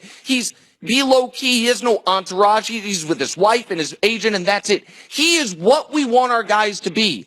And because like his turnover rate is higher than we would like Jason Kidd's to have been, we're like, the guy's an inefficient ball hog. He is such a spectacular watch. Sports ultimately entertainment. He's the most entertaining player I've seen other than LeBron in recent history. And he works so hard. And I just, when you just come on the TV every day and you're like, oh, Russell, 9 turnovers. Oh, Russell, the Warriors won by 38. I mean, guys, you really, I don't even think you listen to the same show. I think I'm reasonable 24 hours you're a day. listening to the right show. I hear it every day. Oh, God, I have to deal with her all day banging on me here. I mean, I can't get a break. Listen, I'm being attacked. I feel like Megyn Kelly at Fox News. Nick. All I'm saying is this, Colin. I won't name names here, but you were once told if this person ever criticizes you, you're wrong. You've told me that story. If person X ever criticizes you or he's wrong is what the story was. I am your biggest supporter and fan, other than Ann, in the world. Yeah. If I'm looking you in the eye and being like, hey man, you're wrong on Russ. Maybe you're wrong on Russ. I'll give it consideration. Okay, I'm sure it'll change. You'll listen to him, but you won't listen to me. Oh, now I've started a fight. Now I've started I have to deal You're with like a really bad marriage counselor. Yeah, your work wife is now underwear untucked. Yeah, it is. Go to untuckit.com. Shirts designed to be worn untucked. Put in the code SPORTS, 15% off. They have a store in LA now on Melrose Avenue. So I went a little long on that. That segment went a little long. So we got this last hour is let me I had a Jim Harbaugh thing. Hold on one second. Oh, Michigan fans are like, listen, you college football fans are all crazy anyway. Once you put a plaque on somebody's wall, like I know college fans are like, I can't bet against my team. If you can win $100, why wouldn't you bet against your team? NFL fan could bet against the Eagles any day of the week. I could live in Philadelphia, bet against the Eagles. I could live in Denver, bet against the Broncos. College fan can never bet against like Ohio State. Well, I went to Ohio State. I got a plaque in the wall. Can't bet against them. Are you dumb? If you can win money and your team stinks, bet against them. So Jim Harbaugh came out yesterday in the Rams head coaching rumors, and he said a lot of talk's coming from our enemies, from our coaches. You know the names. You know the names of the top 3 I'm referring to. We know them as a bunch of jive turkeys. He's talking about, probably Urban Meyer and James Franklin and Michigan State's coach. Listen, the reality is, Michigan, the greatest compliment in the world is you have the best-looking girl at the bar, and guys are going to buy her drinks. You're going to have to deal with this. For the next 10 years or however long Harbaugh is at Michigan, his name at this time of the year, right before your big bowl, is always going to get mentioned because he's the number 1 candidate in the country. If you don't like it, go hire Brady Hoke. You want to have a player? Jim Harbaugh is the number 1 guy in the country with Pete Carroll. They've won college, they've won pro. There's only like 3 guys that have ever done that. Jimmy Johnson, Pete Carroll, Jim Harbaugh. Barry Switzer did it, but we know it was Jimmy's team and Jimmy's culture. In the end, you got the prettiest girl at the bar. Were the Rams interested in Harbaugh? Hell yes, they are. Everybody's interested in Harbaugh. Is he going to leave Michigan, as I said the last 2 days? No. I mean, if somebody said, here's $15 million a year and 3% of ownership, he'd probably think about it. But I don't think Harbaugh's going to leave. I think Harbaugh's built for Michigan. This isn't going to hurt his recruiting at all. Jim Harbaugh and Michigan are beyond being punctured by stuff on the internet and people talking about it. So, I was told on Monday by somebody that's a very credible source that they said, the Rams they like the idea of Pete Carroll, they like the idea of Jim Harbaugh, and both the names came out. And Pete said no, and Jim said no. But this idea that, oh my God, it's going to hurt Michigan, get used to it, champ, because you got the guy. You got the guy. If you don't like it, there's a million coaches out there you could have. But everybody in the league is interested in Jim Harbaugh. There are 7 train wrecks in the NFL right now. They'd all be better in an hour if Harbaugh took them over. They would all be better in an hour. But I don't think he's leaving. Chris Carter was on our show yesterday. He agrees with me. Harbaugh's not leaving Michigan right now. He's got unfinished business. I don't want to see him leave Michigan. I mean, he is the right name, the right kind of coach for a place like Michigan. Just like Nick Saban, just like Urban Meyer, and being a Buckeye, I want Michigan to be really good. They are going to be really good. And Harbaugh's going to be up for every job. And by the way, all these rumors are great for Harbaugh. That's how Nick Saban got a raise of $2 million a year after he lost to Auburn. He's going to Texas. Brett Bielema at Arkansas would die for a rumor he's going back to Wisconsin. James Franklin would die for the rumor he's going to take over Tennessee. These rumors are how guys get raises. I would love every year at the end of my contract, Cowherd's up for another big job, blankety-blank place. Hey, walk into your boss, better pay me. But believe me, Michigan and Harbaugh ain't hurting for this.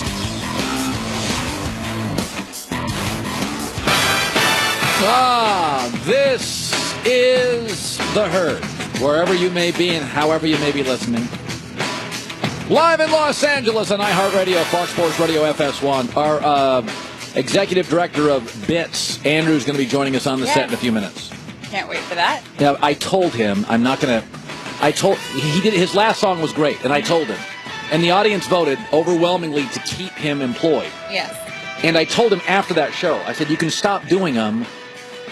You know, like after you hit a home run, if you can retire at the very top like John Elway. No, but he kept his job, and maybe now he wants a raise. So, but I told him, stop doing cowboy songs. Like you hit one out of the park, no more cowboy songs. Okay. Because he's done like 4.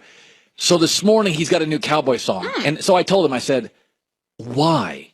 What was the point? You did 4. They gradually got better. The last one was amazing. Like it's Cubs win the World Series, great. Stop. Move on to another team. Do a song about the Buccaneers. He's done another song about the Cowboys in a couple of minutes. I can't wait. I can. All right. So I'm watching the NBA last night. And this is so funny. We forget. First of all, people forget how hard it is to make the NBA. You forget how hard it is to make the NBA. Much easier to make the NFL. Half the NFL is undrafted players. Now think about that. Half the NFL is undrafted players. You don't have to go to a big school. You can be a nobody. You don't even have to be drafted and you can make the NFL. In the NBA, the percentage, there's only 2 rounds, and by about the 14th pick, you're out of players. It is, so, it's hard to find players. That's why rebuilding takes forever. Be very careful about doing what the Sixers are doing, because even when you get the number 1 pick, 1 out of 2 players won't be as good as you thought, and young guys don't win in the NBA. So I'm watching the T-Wolves last night. And they're very, very good. They've got 3. Karl Anthony Towns is terrific. And Andrew Wiggins has emerged. He's really good. And then they have Zach LaVine, who just keeps getting better every year. He was always athletic. Now he's a better shooter. He's going to end up being like an 18-point-a-game, 20-point-a-game guy. So they got 3 stars. Chris Dunn, right coach, right? They're 7-18. And the reason is Karl Anthony Towns been in the league 2 years. Zach LaVine 3, Andrew Wiggins 3, Chris Dunn's a rookie. Young guys don't win in this league. Okay, look, Laker fans, you're out of your gourd. The Lakers are significantly younger when it comes to young players than the T-Wolves, and their players aren't as good. So Minnesota's got stars. They're 7-18. The Lakers have D'Angelo Russell. He's 20. Brandon Ingram, 19. Julius Randle, 22. Larry Nance Jr., 23. That center off the bench, 19. And they're not even stars. Like Laker fan, be very careful about rebuilding. The Lakers are 4 years, and they're locked into some of these contracts. You're 4 years from being a player. Minnesota's loaded. And what's funny about Minnesota, they're 7-18. And just remember this. When you look at the Warriors, it's not just talent. Kevin Durant's been in the league a decade. Steph, 8 years. Andre Iguodala, 13. David West, they get him 14. And Zaza Pachulia, the big guy, he's been in the league 14. How long has LeBron been in the league? 14. Kevin Love, 9. Kyrie Irving, 6. So you want to win in the NBA. First of all, when you want to rebuild, about 1 out of the 2 guys you draft at the top aren't as good as you think. Number 2, they're coming out as 1 year in college to the NBA. So they're not even Andrew Wiggins, as good as he is. And he was a lock. There was 0 failure rate with him. He's his 3rd year in the league. He's not one of the top 8 players. And that's what you need to win titles. You need top 8 players. So, ESPN and TNT, because they looked at the T-Wolves, are like, let's put them on television. They're all over these television games. They should change the music. They're so young, they should change the music when they come on from this. They should just change the T-Wolf games to this. Oh. That's cruel. It's not. They're going to be great. And they've got great players and a really good coach, but good God, it is so hard to win in this league. You're dealing with, it's men and boys. Right now they got a bunch of kids. A bunch of kids. Do you know what's really funny, actually? They make the Lakers rookies carry baby dolls around with them in baby strollers. I'm not even kidding. This holiday season, make sure you deck the halls with the elegant floral decorations from 1-800-Flowers.com. Right now, 1-800-Flowers.com, code HERD, the holiday tree, 20% off. Let's bring in our senior director of bits, Andrew, to the show. Let's bring him on. Okay, so let's backstory. It's executive. Executive director of bits. Yes, thank you. I Did you demoted get a you. raise after last time? So I did. Right. Okay, so you've done multiple Cowboy songs, and that you'd had a little bit of a slump. And then you came back last week, and you hit one out of the park 2 weeks ago. It was great. Okay. And I told you, what did I tell you? When you left the show that day, what did I tell you? You said stop. Because you hit a home run. Yes. Like, never do another Cowboy song. Leave on top. So what did you do? I did another one. Well, you had a poll after the show, and you said, can Andrew make another song? And 74% of the people, at last check, voted for yes. I said I was going to do AC/DC. A lot of people said, nobody is going to understand anything they say. Yeah. I had to use poop emojis and things to explain what was going Dak on. rhymes with crap. That was great. Definitely should have just gone out on top. You should have just No, left. I loved it. You should have left with Billy Joel. Oh, that was great. I hope you keep doing more. Oh, split decision here. Well, you want to put a poll up for him? I hate polls, but let's do one more poll. I would like a poll because what would the poll is this be? to keep employment No. if you like the song? Do you like the song? Do you like the song? Yeah. And just as a tease, I'm in touch with a legendary, not one hit, but 2-hit artist of the 80s. Ooh. Hoping for another one. Why can't we get like the 2000s? Who is this? Who are you talking about? Not. That's a tease. So you literally are talking to somebody real now? Oh, yeah, we're in talks. It's a big deal. Okay. There you go. Jim Fossil's around the corner, former New York Giants head coach. Let's hear it for senior director of Executive. Director of bits. Respect. IRS tax collectors have more power than almost anybody in government. If you owe the IRS, it's not an if, it's a when, baby. They're coming after you. Every day is stressful because today may be the day the IRS seizes everything. Stop living in fear. Call my friends at Optima Tax Relief. Just had a coworker use their Fresh Start program and told me it's efficient, it's fast. He had a little problem with the IRS, a little backlog on taxes. Nope. For a lot of people, this is embarrassing. They don't want to go public. I mean, obviously, if you owe the IRS, you're not proud about it, but it happens to a lot of people. The phone number is 800-354-9295. It is a A+ rated company with the Better Business Bureau. Optima Tax Relief. The phone number, one of a kind. Free consultations if you call. 800-354-9295. 800-354-9295. 800-354-9295. Optima Tax Relief.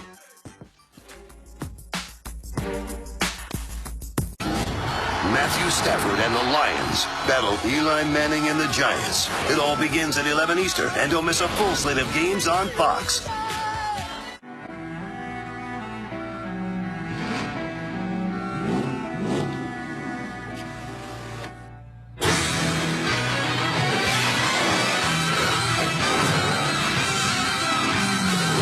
When your holidays have a Hemi engine, there's no faster way to trim a tree. Great deals all month long at the Dodge Big Finish event. Now get 20% off MSRP cash allowance on select 2016 Dodge Journey models in dealer stock. Not everyone speaks Sriracha, but Wendy's is fluent. They know when a true fan says Sriracha. They really want a Sriracha chicken sandwich done deliciously different. Sriracha. Jack cheese, Sriracha. infused aioli, and even Sriracha! Baked into the bun. Some might think Wendy's is taking it too far, but if you speak Sriracha. Sriracha, you understand that's not possible. Wendy's Spicy Sriracha Chicken Sandwich. Yours to love for a limited time. Hey, Herd viewers, it's Shane Dan for Fox Sports Live. The NFL announced Tuesday the slate of London games for 2017, and the Brits not too pleased. In 2017, NFL throw and tackle ball comes back across the pond to London, yeah? And we've been told we're getting some of the biggest teams in the game. Let's have a look right away. It's the Ravens versus the Jaguars, which sounds quite scary. We have the Saints against the Dolphins, which, don't know about that, nothing really. Then it's the Browns. What in the world is a Brown? Don't know. All right, let's have a look. What the bloody bollocks is this? Hang on. All these teams are tossers. Let me get this straight. We give you Sherlock starting Benedict Cumberbatch or whatever, and you give us the LA Rams? Oh, f*** off. You're acting like me mum doesn't have the Google to figure out this manky rubbish. All right, forgot this is a commercial. The NFL in London. It's not even football. How do you advertise your business in the right places? Time Warner Cable Media and our creative agency, Colonel, can show you how. Today's media landscape can be difficult to navigate without the right partner. That's why we've invested in leading technology and an expert team to offer the best solutions on every screen. With an omni-screen strategy across cable TV, online, and mobile, your brand recall can improve by 50%. So how do you advertise your business in the right places? With the Time Warner Cable Media team. That's how. I'm gonna give you a little test. Don't blow it. Would you rather have the other guy's pathetic crust or Godfather's Pizza's incredible crust? Their skimpy toppings or my generous toppings? Fake cheese or 100% real? It's a no-brainer. Hey, pal, try one of my super specialty pizzas. Super combo, super Hawaiian, or super taco. They're super. Capiche? Godfather's Pizza. Do it. Season is exciting, up-tempo styles. Yeah, man! Every game is important. It's another Fast and Furious college season. Wake Forest takes on Xavier. Saturday at 8 Eastern on FS1. Every weekday morning, Skip Bayless and Shannon Sharp go head-to-head on the day's hottest sports topics. It's America's fastest-growing sports show, Undisputed with Skip and Shannon, weekdays from 9:30 a.m. to noon Eastern, only on FS1.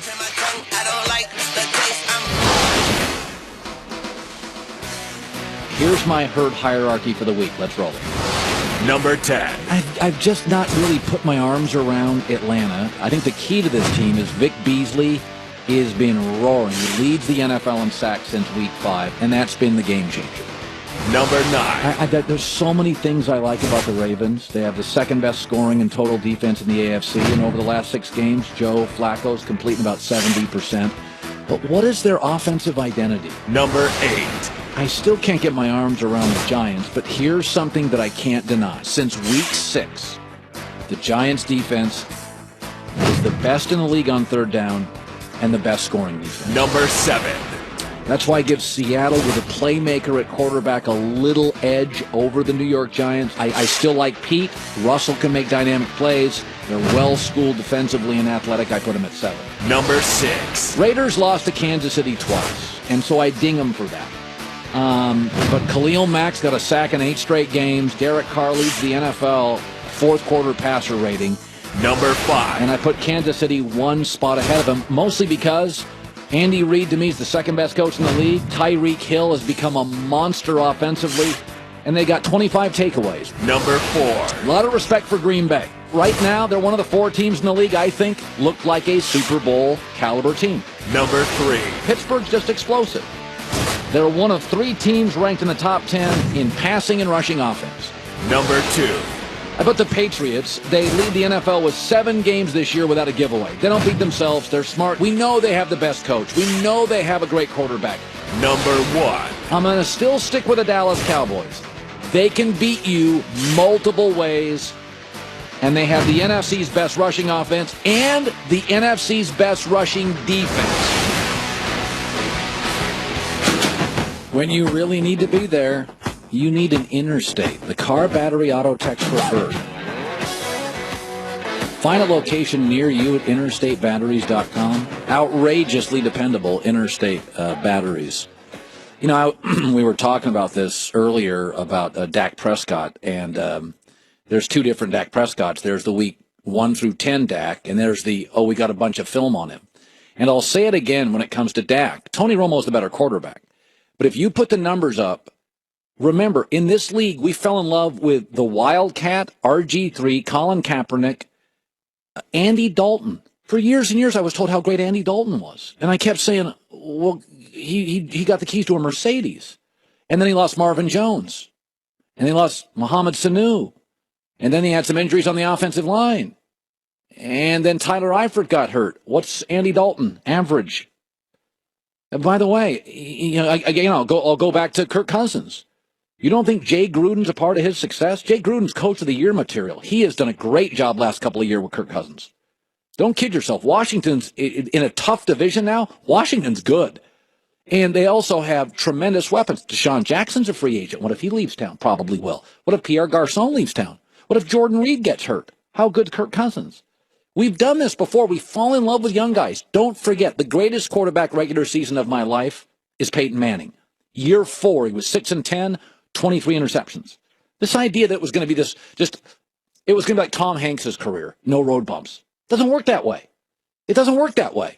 If you look at the first 10 games of Dak and the last 3 games, I'll put the stats on the screen. It's a different player. Now people have film. Now the weather's cold. I mean, the numbers aren't even the same. 17 touchdowns, 2 picks. Now he's got 3 touchdowns, 2 picks. And now he's facing Tampa. So I've said from the beginning and got a lot of heat. Tony Romo's a better quarterback than Dak Prescott right now. The difference is one is old and brittle. And with this offensive line and running game, Dak does present some running read option stuff that Tony can't, and it's very effective. But do you think Dak at the line of scrimmage can do pre-snap what Tony can? Hell no. The last time Tony was upright was in 2014.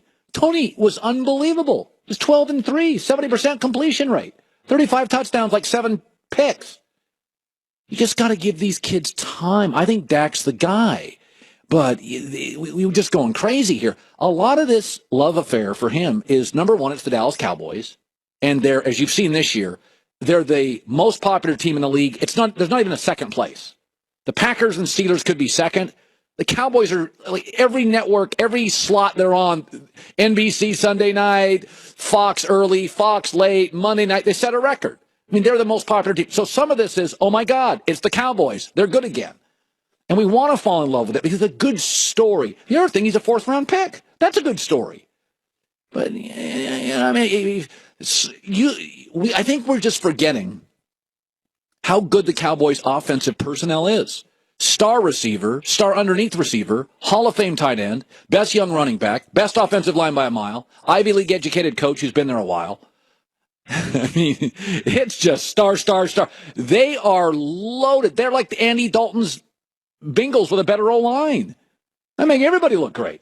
And I like him. But Chris Carter was on yesterday and said, yes, Dak could lose his job. Absolutely. I've been watching too much football, okay? And Dak just now started. I mean, he got a breath mint in his mouth, and it's still fresh. I've been watching NFL for the last 35 years. I have seen guys, great players, Joe Montana, all right, throw 3 interceptions a game. Peyton Manning, Tom Brady. So if you think Dak will not follow in the footsteps of one of those guys. So what you've seen in the last 2 weeks, you believe Dak's going to come out and soil the bed this week and he's going to lose his job. Is that what you're saying, Chris? No, what I'm trying to tell you is there is a situation that can get you put on the bench in the NFL. And he will eventually meet it. It's all you need to know is this weekend, if you take out 2 quarterbacks, Brady and Aaron Rodgers, as talented as any I've seen in years, everybody else was awful. Breeze was awful. Rivers was awful. Big Ben was awful. Eli was awful. Dak was awful. Luck was awful. Russell Wilson was awful. Matt Stafford was awful. Jameis Winston wasn't good. Marcus Mariota was bad. You think Dak's just going to streamline it all the way 15 years? You're seeing now people have film on him. The other thing is Richard Sherman was the latest NFL player to complain about these Sunday night games, or Thursday games. I'm sorry, these Thursday games. Here's Richard Sherman of the Seahawks. They play the Rams. By the way, they're at home. They get the better part of the deal. Here's what he said about these Thursday games. Would you call it absolute poop fest? Poop fest. It's terrible. This is, we played, freaking got home. It's like 1 o'clock in the morning, something like that, on Monday, and then you got to play again. I mean, congratulations, NFL. You did it again. What they've been doing it all season, so I guess we're the last ones to get the middle finger. Okay, by the way, you have to play one a year. You also get extra time off after the game, so it's like a bye. Number 3, the NFL has severely limited practice hitting and in-season hitting. They've gone out of their way they've limited the kickoff. You can't hit players in certain areas. It's one game a year. By the way, Seattle gets home. They get all Monday off. They get all Tuesday off. Wednesday's a film day, and they don't have to play until Thursday night at home. Even the Rams, they played, what did they play? 1 o'clock here in Los Angeles. They were home by 5:30. They get a 24-hour period to Monday at 5:30, a 24-hour period Tuesday 5:30. Then they probably left for Seattle late Wednesday after a day of film. Listen, I'm not saying it's ideal. I don't like these London games. I think that can wear and tear on a guy. Flying there, flying back. But these Thursday games, you play one, and the quality of play ain't that bad. Because the completion percentage is higher on Thursday than Sunday. The passer rating's higher on Thursday than Sunday. And there's fewer penalties on Thursday than Sunday. I think this has become one of these things. It's become, the bully pulpit. It's an easy thing to take whacks at. But in the end, hitting's down, concussions are down. These games are rivalry in-division games. The flights are an hour and a half. Some of these Northeast flights, you could take a bus. I mean, Baltimore to Pittsburgh.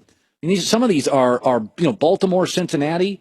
These are generally easier flights. Yes, the week is shorter, but you get a second bye week because of it.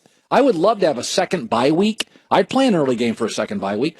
We put college kids in some of these early slots. We can't do it with pros. Christine with the news. No. Turn on the news. This is the Herd Line News. Speaking of these London games, I think the NFL is up to something. They just released their schedule for next season and what teams will play there when. Now, the Browns will host the Vikings in week 7 or 8 of 2017. And I think that here's the reason why.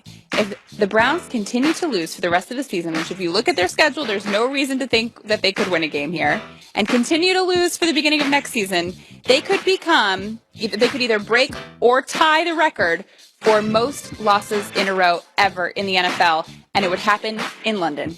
So you don't even have to have it happen in the United States. Just give them to London. They'll break that record there. You don't seem very impressed by that. It's just a very dysfunctional organization, top to bottom. I don't blame the players. I blame the owner and the general managers or who's ever put these players in this spot. It's bad. I don't think anybody could win there. It's a mess. Here's something good. Kevin Durant, a lot of people are giving him a hard time for leaving Oklahoma City to go play with the Warriors, but he is still doing great things for Oklahoma City. He donated $57,000 to a school for homeless children. Yeah. So he hasn't completely abandoned the city. That made me happy. I saw that yesterday. Made me happy too. We have a lot of good stories today. We did. And finally, I just want to talk about this again. Ty Lue has decided to give his big three a rest while they play in Memphis tonight. Kyrie Irving, Kevin Love, and LeBron James not only not playing, they didn't even travel to Memphis to play tonight. And it brought a couple more points to my mind. Number one, you said that when you go to see a Broadway play and the lead actor isn't there, you don't get a refund. Remember that? Yeah. You do.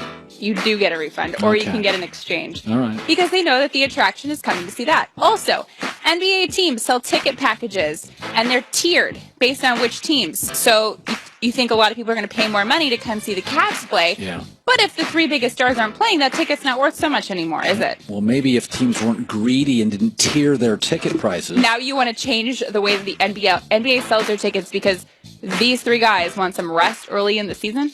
For the record, Greg Popovich has done this. Yes. Greg Popovich did it, and he got fined $250,000 when he did it. He rested his players. They were going to play in Miami. And you know what the fine was for? A disservice to the fans. Because there were fans that were buying tickets to go see the Spurs the one time they were playing in Miami, and then they were let down. So basically, LeBron is punished because he has to be available because he carries the league. They play 82 games. They have a contract to play in 82 games. If you're hurt, totally get it. If I was him, I'd But fake if you it. want a rest, and by the way, you were saying too, like, they can take a day off, have a vacation day. They don't play every single day of the week. They don't. They have off days. Play 2 minutes if you need some rest. Christine with the news. Well, that's the news. And thanks for stopping by. The Herd Line Ready or News. not, the holiday season is here. I want to give you a heads up on Tommy John, the 21st century men's underwear, which I wear. No other way to say this. Mind-blowing comfort, wedgie-proof design, stays up all day, and they're offering an exclusive, discounted holiday gift bundle for the next several weeks, and that is it. These bundles are only available for a limited time. Innovative socks, engineered to stay up all day. I'm wearing them. Moisture-wicking undershirts that never shrink or go untucked. I'm wearing one. TommyJohn.com. Save 20% on your first order with the promo code HERD. If you don't put the promo code in, you're not getting the 20% off. TommyJohn.com, promo code HERD. It's the best underwear on the market. And it's the only one underwear I've been wearing for 2 years. And as I've told you before, my wife wears it. How cool is that? All right, let's bring in the former New York Giant head coach. He coached the Giants' 2000 Super Bowl team. His son, now John, is the Rams' interim head coach. Let's bring on Jim Foster. Bless. Coach, it's great to see you. Great to see you, Colin. Okay, so your son John now is going to be the coach. I would imagine he'd be on the sideline. Oh, he'll be on the sideline. No, you. He's more famous than me. Well, you're going to be on the sideline? Are you going to go to the game? Don't tell anybody, but yes, I am. So, of course you are. Yeah. So, and I'm going to ride home with the team on their plane. Oh. So what now? Why was he chosen? I mean, they have a lot of assistants. They got 15 assistants. Why was your son John chosen as the interim head coach? Well, I wasn't sitting in on their meetings, Colin, but, you know, the 5 years, the special teams has been their shining star. No question. And they can play good. So he could take over the head job and still do his job. You know, and special teams coaches, they have more players than the guys on defense and offense. And they got about 8 coaches on either side. So he keeps busy. But I think as much as anything, I think that the ownership and Demhoff and them thought that our players really like this guy, and they'll play hard for him. Yeah. You know, it's interesting. There's a report the Rams were a little bit of a country club. Albert Breer came out, and it was a little player-friendly. And Pete Carroll and Mike Tomlin are players' coaches. That's what they're called, and they've won a lot of games. What do you make of the player-friendly tag that Wade Phillips got? Charlie Strong at Texas, they criticized him, but he succeeded with it at Louisville. What do you make of player-friendly? What does that mean to you as a Super Bowl coach? Well, I always told my son, and I live by this, the players don't care how much you know until they know how much you care. And they got to know that you care about them as a person. And if that designates that you're a player's coach or something, I don't know. But that's what John is. And he cares about the players, and they know he cares about the players. And that doesn't mean that the other Ram coaches don't. It's just that I think it permeates him. He's never had a bad day in his life. And I think that there's a misconstrued image of a player coach. Yes, there is. Yeah, there really they're is. soft. I mean, there's they're nothing wrong with soft. it. Yeah, they're soft, right? Like the connotation is, oh, God, player coach, he's soft. But your theory is if you don't know about the player and you don't connect with the player, not going to play as hard. No, that's right. And I think I was a player's coach, but ask Michael Strahan, who works here. He won't tell you I was soft on him, right, because I laid the law down many times. Jim Fossil, former New York Giants head coach. So the Cowboy situation on many levels is interesting. And in college, we have had these multiple quarterbacks playing one season. It never happens in the NFL. I'm not sure exactly why. Why in the NFL couldn't you do rotating quarterbacks? Because I see it in college, and it's been effective at times. Well, that's a great question. I mean, a great question. I just think that there is separation more in pro football. I mean, you got a veteran quarterback, and you've got a young quarterback. Young quarterback may be more talented, and he might be the future, but he's going to draw different defenses. They're going to come after a young guy hard, and they're going to give him a lot of looks. Right. You got a veteran player or quarterback, and they say, you know, this guy doesn't make a lot of mistakes now, okay, and he'll put the ball out there quick. Better pre-snap. He's going to see things better. You know, when I came out, and I was drafted by the Chicago Bears, the rule was you can't start until your 5th year. Well, that's changed a long time ago, and the offenses are much more sophisticated and much more reliant upon quarterbacks making a decision in the game. And so that's the only thing I can think of. Yeah. When you talk about, we were talking about coaching, the Rams, who would get the full-time job. I never like when you mention a job and there's qualifiers. And like for the Rams, it's like, well, it's got to be a big name. Well, it's got to be a good football coach. I don't want to that's the key. But there is something to be said about an organization that's playing in a college stadium in a market with a lot of things to do that pizzazz could mean a little bit. When you hear Harbaugh and when you hear Gruden, do they work for you in LA? Do they feel like good fits? Well, yeah, but I think the immediacy after something like Jeff Fisher got fired, they always want to bring up big names. I know Jim Harbaugh. I've known him since he was in high school. Okay? He's not coming back. He's not leaving there, I guarantee you. And I've talked to John Gruden's brother. He said, no, he likes what he's doing. And so all these names get thrown out. And then the hardest thing they have, a general manager and owner, is to project a guy from a coordinator job to the head job. A lot of whiffs here, yes. Yeah, and I remember when I got hired at the Giants by George Young. He said, you were here, we liked you. You went to Denver, John Elway played a lot better. And then you went to the Raiders, and you got that offense going. Then you went to the Cardinals, and Boomer Esiason set a record.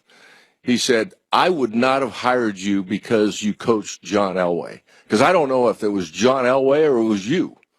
But you went on and you took other quarterbacks and elevated them. Now I think you can make the transition. But I wouldn't hire you just because you set records with John Elway. That could be John Elway, and I wouldn't know it. Right. And young guys now, you don't have to. I mean, the league, there's so much money in the league. Owners are less patient. They want answers now, and they feel with Gruden and Harbaugh, they get an answer now. They think they're like this magic elixir, they equal W's. But the truth is, Jared Goff may not be the guy. When you watch Goff, again, you were a player. You were an offensive coordinator. You coached great quarterbacks and average quarterbacks. What's Jared Goff? Do you see anything you like? Yeah, I kind of do, but just not enough. I mean, they're not doing much good on offense. It's pretty remedial, right? Oh yeah. And who's to blame on that? I don't know.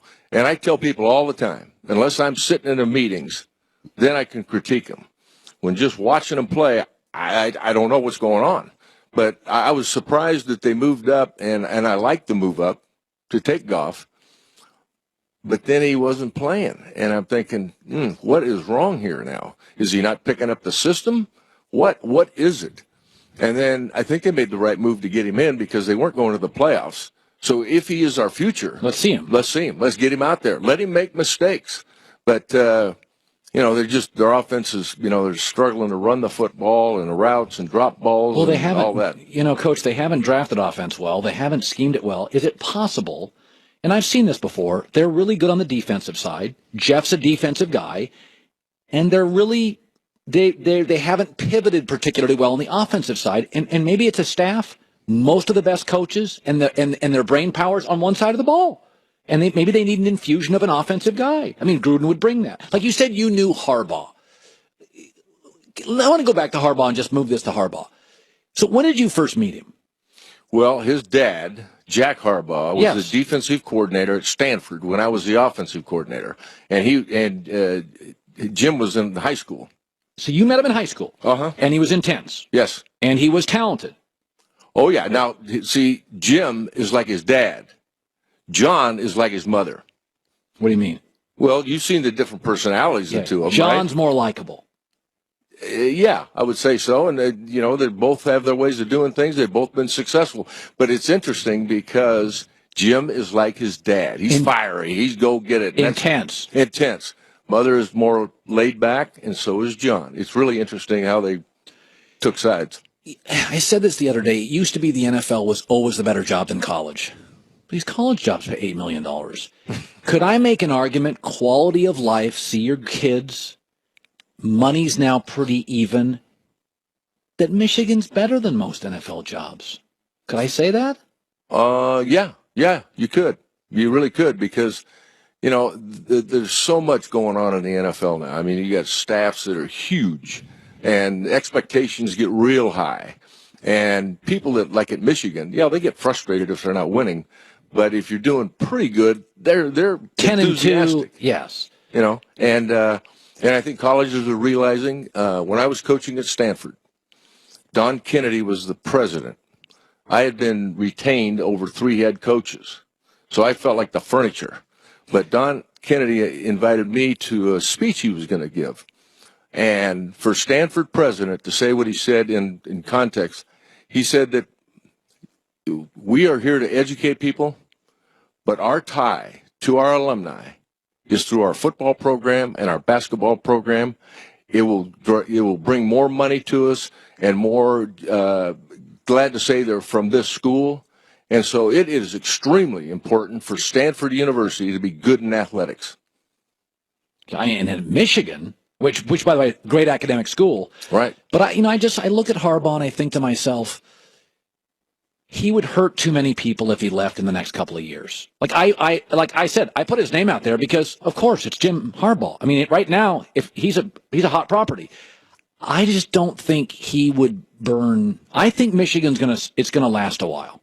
Oh, I do too, because mentality-wise, that's what Michigan has, and that's what he is. He's a fiery guy, and he'll fight you tooth and nail, and he'll push the envelope as far as he can on the rules.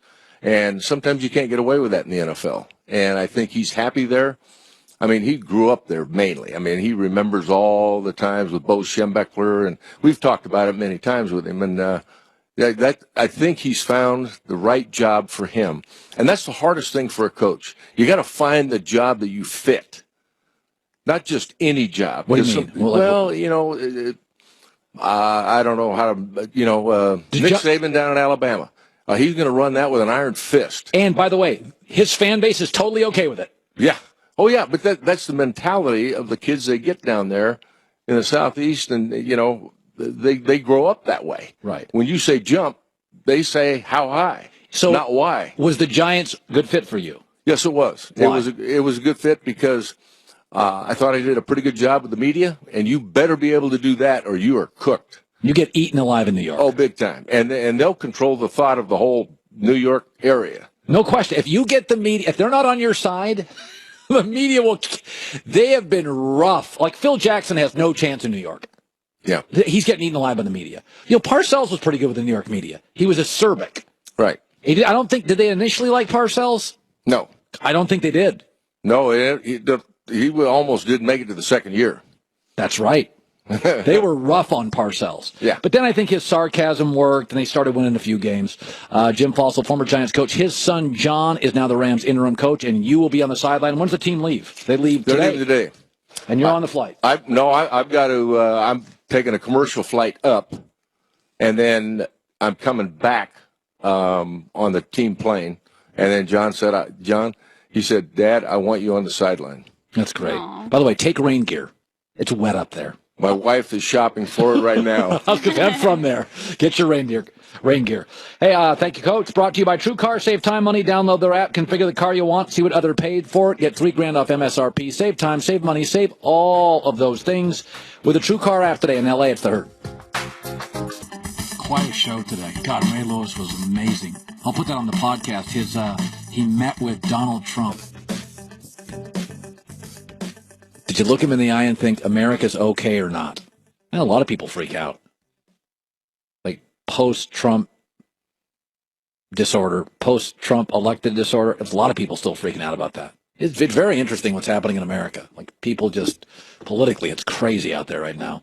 But Ray Lewis was something. He met with Donald Trump yesterday, and then he flew overnight. So I just spent 10 minutes talking about Donald Trump. And that whole scene. Can you imagine going up Trump Tower, sitting in a room with Donald Trump, the president-elect? That is so... I told Ray, I said, Ray, I just want to talk about your Trump stuff. I don't care about your football. You can do that in other shows. I just want to go 10 minutes in on Trump. It was incredible. Peter Schrager, Nick Wright, Jim Fossil in studio. Tomorrow, Greg Cosell stops by. I was sitting there thinking about this last night, that... everybody, when the Colin Kaepernick situation came out, everybody's like, oh, the NFL, it's going to get dinged. And my argument was, we had the election, let that thing go away, and the numbers will bounce back, and they've mostly bounced back. But you know what? What I really find is that in the world we live in today, sports is real-time drama, and there's winners. And when you win, you don't get too high because you could lose the next day. Just think about how lucky we have been in like the last year. We got Peyton Manning winning a Super Bowl in his last like game. We got the Cubs winning a World Series. We got Villanova beating UConn on the last shot of the college basketball season. And we got LeBron and the Warriors in Game 7. That came down to 2 shots. And now we have the rebirth of the Dallas Cowboys and a major quarterback situation.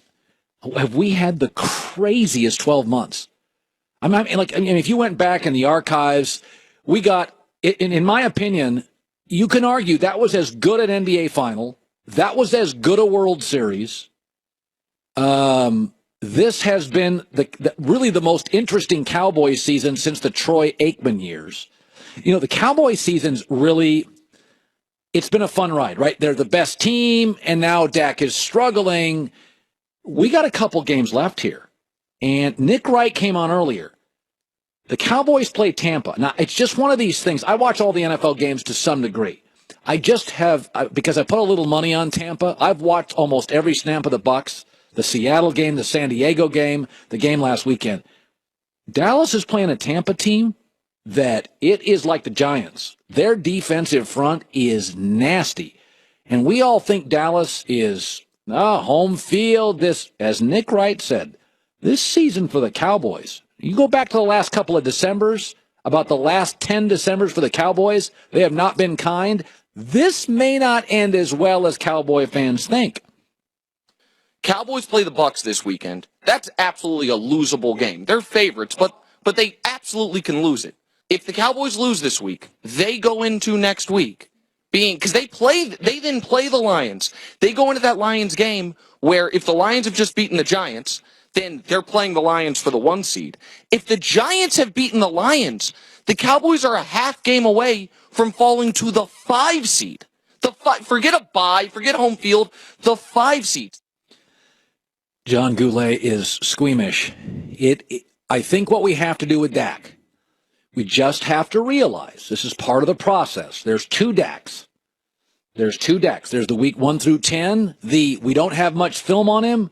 This kid's rolling, playing a lot of teams without a bye week, playing a lot of teams starting and experimenting. And then there's the Dak over the last 3 weeks, which is, okay, we're in the second half. We've got film. We see he struggles on third down with pressure. Last 2 weeks, Dak Prescott has 2 third-down conversions combined.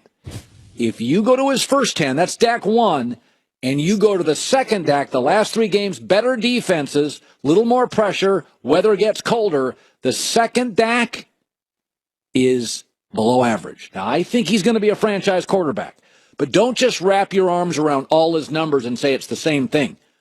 In the last 3 games, we're talking like Minnesota and the New York Giants, they cannot translate third downs to first downs. And last couple of weeks, the relationship with Dak and Des Bryant has deteriorated. So this situation now, don't give me the season numbers. You're seeing a transition of a player. You're seeing veteran defensive coordinators who now have months of film on him. And remember, he's a 6'2" guy, good arm, not a great arm. Some of the success has been great O-line, great running game, smart coach. Now you're going to have a few more injuries. Now we got film on him. Well, if Dak 2 shows up on Sunday, then we need a Dak 3 that backs up Tony Romo the next week. My thing is, I think he's going to struggle against Tampa. Could beat Tampa, but what if Dak wins 10-9? Aren't you? I'm just saying, you've made your bed. Dak's your guy. I support that. But what you're seeing now is the reality of a rookie quarterback. Carson Wentz, first 5 weeks was one quarterback. He's another quarterback. RG3 rookie year was one quarterback. What was he the second year? Just saying. Whether your season-long fantasy team made the playoffs or not, you can still experience the thrill. Best part about DraftKings, If your team goes into the toilet, and it eventually will, there's no season-long commitment. Okay, you had Adrian Peterson. Oh, he's not working out. Start over. DraftKings is the destination for 1 week fantasy. No season-long commitment. None. Zip. Nada. Doesn't exist. Pick a contest, draft your team, follow the action live, start over every week, 50-50 contest. Everybody in the upper half wins. Go to DraftKings.com, code HERD. And you play free for a share of over $100,000. DraftKings.com, code HERD, play free. Minimum, though, $5 deposit. DraftKings.com, code HERD, play free. I'll see you later.